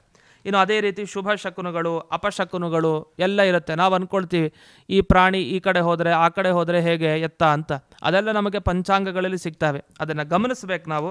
ಅದನ್ನು ಪಂಚಾಂಗ ತಗೊಂಡು ಅದನ್ನು ನೋಡಬೇಕು. ಜೊತೆಗೆ ಮಳೆ ಬರುವಂಥ ಸಂದರ್ಭ ಯಾವಾಗ, ಗ್ರಹಣ ಇದೆಯಾ ಇಲ್ವಾ ಅದರ ವಿಚಾರಗಳು, ಜೊತೆಗೆ ವಿವಾಹ ಆಗಬೇಕಾದ್ರೆ ಈ ನಕ್ಷತ್ರದಲ್ಲಿ ಹುಟ್ಟಿದರೆ ಹೀಗೆ ಹಾಗೆ, ಇವ್ರಿಗೆ ತೊಂದರೆ ಆ ತೊಂದರೆ ಅಂತೆಲ್ಲ ಇರುತ್ತೆ. ಅದೆಲ್ಲ ವಿಚಾರಗಳನ್ನು ಇಲ್ಲಿ ನೀವೇ ಸಾಕ್ಷಾತ್ತಾಗಿ ನೋಡ್ಬೋದು, ಅದನ್ನು ಓದಬಹುದು. ಇನ್ನು ಮುಂದೆ ನಮಗೆ ಪಿತೃ ಕಾರ್ಯದ ಬಗ್ಗೆ, ಶ್ರಾದ್ದ ಸಂದರ್ಭ ಬಂದಾಗ ನಮಗೆ ಮಂತ್ರಗಳೇ ಹೇಳಿಕ್ಕೆ ಬರಲ್ಲ. ತರ್ಪಣ ಕೊಡ್ತೀವಿ, ತರ್ಪಣ ಕೊಡಬೇಕಾದ್ರೆ ಗೊತ್ತೇ ಆಗಲ್ಲ ನಮಗೆ ಯಾರ್ಯಾರಿಗೆ ಏನೇನು ತರ್ಪಣ ಕೊಡಬೇಕು, ಅಲ್ಲಿ ಏನೇನೋ ಹೆಸರು ಹೇಳ್ತಾ ಇರ್ತೀವಿ, ಯಾವ್ಯಾವುದೋ ಶಬ್ದ, ಆದರೆ ಕ್ಲೀನಾಗಿ ಇಲ್ಲಿ ಕೊಟ್ಟಿರ್ತಾರೆ ಪಂಚಾಂಗದಲ್ಲಿ. ಅದನ್ನೆಲ್ಲ ನೀವು ಗಮನಿಸ್ರಿ.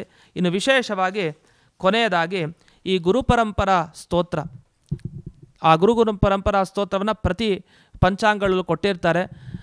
ಅಲ್ಲಿ ಕೆಲವು ಸ್ತೋತ್ರಗಳು ಮಂಗಳಾಷ್ಟಕವನ್ನು ಕೊಟ್ಟಿರ್ತಾರೆ, ಶ್ರೀನಿವಾಸ ದೇವರ ಬಗ್ಗೆ, ಜೊತೆಗೆ ಅಲ್ಲಿ ಶಿವಸ್ತುತಿ, ಜೊತೆಗೆ ಹರಿವಾಯುಸ್ತುತಿಯ ಬಗ್ಗೆ, ಆಯಾಯ ಮಠದ ಪೀಠಾಧಿಪತಿಗಳು ಮಾಡಿದ ಸ್ತೋತ್ರಗಳು, ಹೀಗೆಲ್ಲ ಅನೇಕ ಸ್ತೋತ್ರಗಳನ್ನು ಕೊಟ್ಟಿರ್ತಾರೆ. ಅದನ್ನೆಲ್ಲ ಗಮನಿಸಿ ನಾವು ಪಾರಾಯಣ ಮಾಡ್ತಾ ಆ ಭಗವಂತನ ಅನುಗ್ರಹಕ್ಕೆ, ಗುರುಗಳ ಅನುಗ್ರಹಕ್ಕೆ ಪಾತ್ರರಾಗಬೇಕು.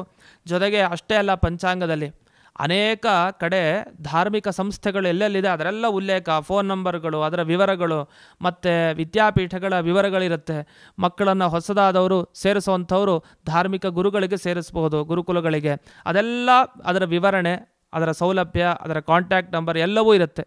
ಅದು ಪಂಚಾಂಗ ಶ್ರವಣ ಅನ್ನೋ ರೀತಿಯಲ್ಲಿ ನಮಗೆ ಧಾರ್ಮಿಕ ಮಾರ್ಗಕ್ಕೆ ಸೆಳೆದೊಯ್ಯುವಂಥ ಒಂದು ಉತ್ತಮ ಸಾಧನ. ಅಂಥ ಈ ಪಂಚಾಂಗ ಶ್ರವಣದಲ್ಲಿ ಕೊನೆಯದಾಗಿ ನಾವು ಶ್ರೀನಿವಾಸನ ಮಂಗಳಕರವಾದಂತಹ ಒಂದು ಪ್ರಾರ್ಥನೆ ಇದೆ. ಆ ಪ್ರಾರ್ಥನೆಯನ್ನು ಮಾಡ್ತಾ ಈ ಪಂಚಾಂಗ ಶ್ರವಣವನ್ನು ಭಗವಂತನಿಗೆ, ಗುರುಗಳಿಗೆ ಅರ್ಪಿಸೋಣ. ಇದು ಪ್ರಾತಸ್ಮರಾಮಿ ಅಂತಿದೆ. ನಾವು ದಿವಸ ಎದ್ದು ಹೇಳ್ಕೊಳ್ಬೇಕಾಗಿದ್ದದ್ದು ಅದು ಪ್ರಾತಸ್ಮರ ಅಂದರೆ ಬೆಳಗ್ಗೆಯಿಂದನೇ ಒಳ್ಳೆಯದಾಗಬೇಕು ನಮಗೆ, ಎದ್ದು ಕೂಡಲೇ. ಅಂಥ ಶ್ರೀನಿವಾಸನ ಸ್ತೋತ್ರ. ಪ್ರಾತಸ್ಮರಾಮಿ ರಮಯಾ ಸಹ ವೆಂಕಟೇಶಂ ಮಂದಸ್ಮಿತಂ ಮುಖ ಸರೋರುಹ ಕಾಂತಿರಮ್ಯಂ ಮಾಣಿಕ್ಯ ಕಾಂತಿ ವಿಲಸನ್ಮಕುಟೋರ್ಧ್ವ ಪುಂಡ್ರಂ ಪದ್ಮಾಕ್ಷಲಕ್ಷ ಮಣಿಕುಂಡಲ ಮಂಡಿತಾಂಗಂ. ಹರಿ ಕುರ್ಯಾತ್ ಹರಿರ್ಮಂಗಲಂ, ಕುರ್ಯಾತ್ ಹರಿರ್ಮಂಗಲಂ, ಕುರ್ಯಾತ್ ಹರಿರ್ಮಂಗಲಂ. ನಮ್ಮೆಲ್ಲರಿಗೂ ಕೂಡ ಇವತ್ತಿನ ದಿವಸ, ಈ ಕ್ರೋಧಿನಾಮ ಸಂವತ್ಸರದ ಮೊದಲನೇ ದಿವಸ, ನಾವು ವಿಶೇಷವಾಗಿ ಈ ಪಂಚಾಂಗ ಶ್ರವಣವನ್ನು ಮಾಡಿದ್ದೇವೆ, ಸಂಕಲ್ಪ ಮಾಡಿದ್ವಿ.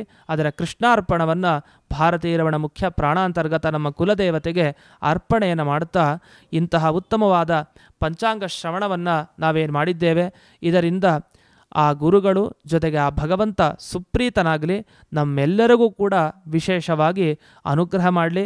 ಇಂದಿನ ಸಂವತ್ಸರ, ಹೋದ ಸಂವತ್ಸರದಲ್ಲಿ ನಾವು ಕೆಲವು ದುಃಖಗಳನ್ನು ಅನುಭವಿಸಿರ್ಬೋದು, ಆದರೆ ಈ ಸಂವತ್ಸರದಲ್ಲಿ ಇನ್ನು ಹೆಚ್ಚಿನದಾದ ಸುಖ ಸಮೃದ್ಧಿ ದೇಶಕ್ಕೆ ಎಲ್ಲರಿಗೂ ಕೂಡ ಒಳ್ಳೆಯದಾಗಲಿ ಅಂತ ನಾವು ಪ್ರತಿ ದಿವಸ ಪ್ರಾರ್ಥಿಸೋಣ ಅಂತ ಹೇಳ್ತಾ, ಇಂತಹ ಈ ಉಪನ್ಯಾಸವನ್ನು ಅಸ್ಮದ್ ಗುರುವಂತರ್ಗತ ವ್ಯಾಸತೀರ್ಥ ಗುರುವಂತರ್ಗತ ಭಾರತೀರಮಣ ಮುಖ್ಯ ಪ್ರಾಣಾಂತರ್ಗತ ಶ್ರೀಮನ್ಮೂಲ ಗೋಪಾಲಕೃಷ್ಣನಿಗೆ ಅರ್ಪಣೆ ಮಾಡ್ತೇನೆ. ಶ್ರೀ ಕೃಷ್ಣಾರ್ಪಣಮಸ್ತು.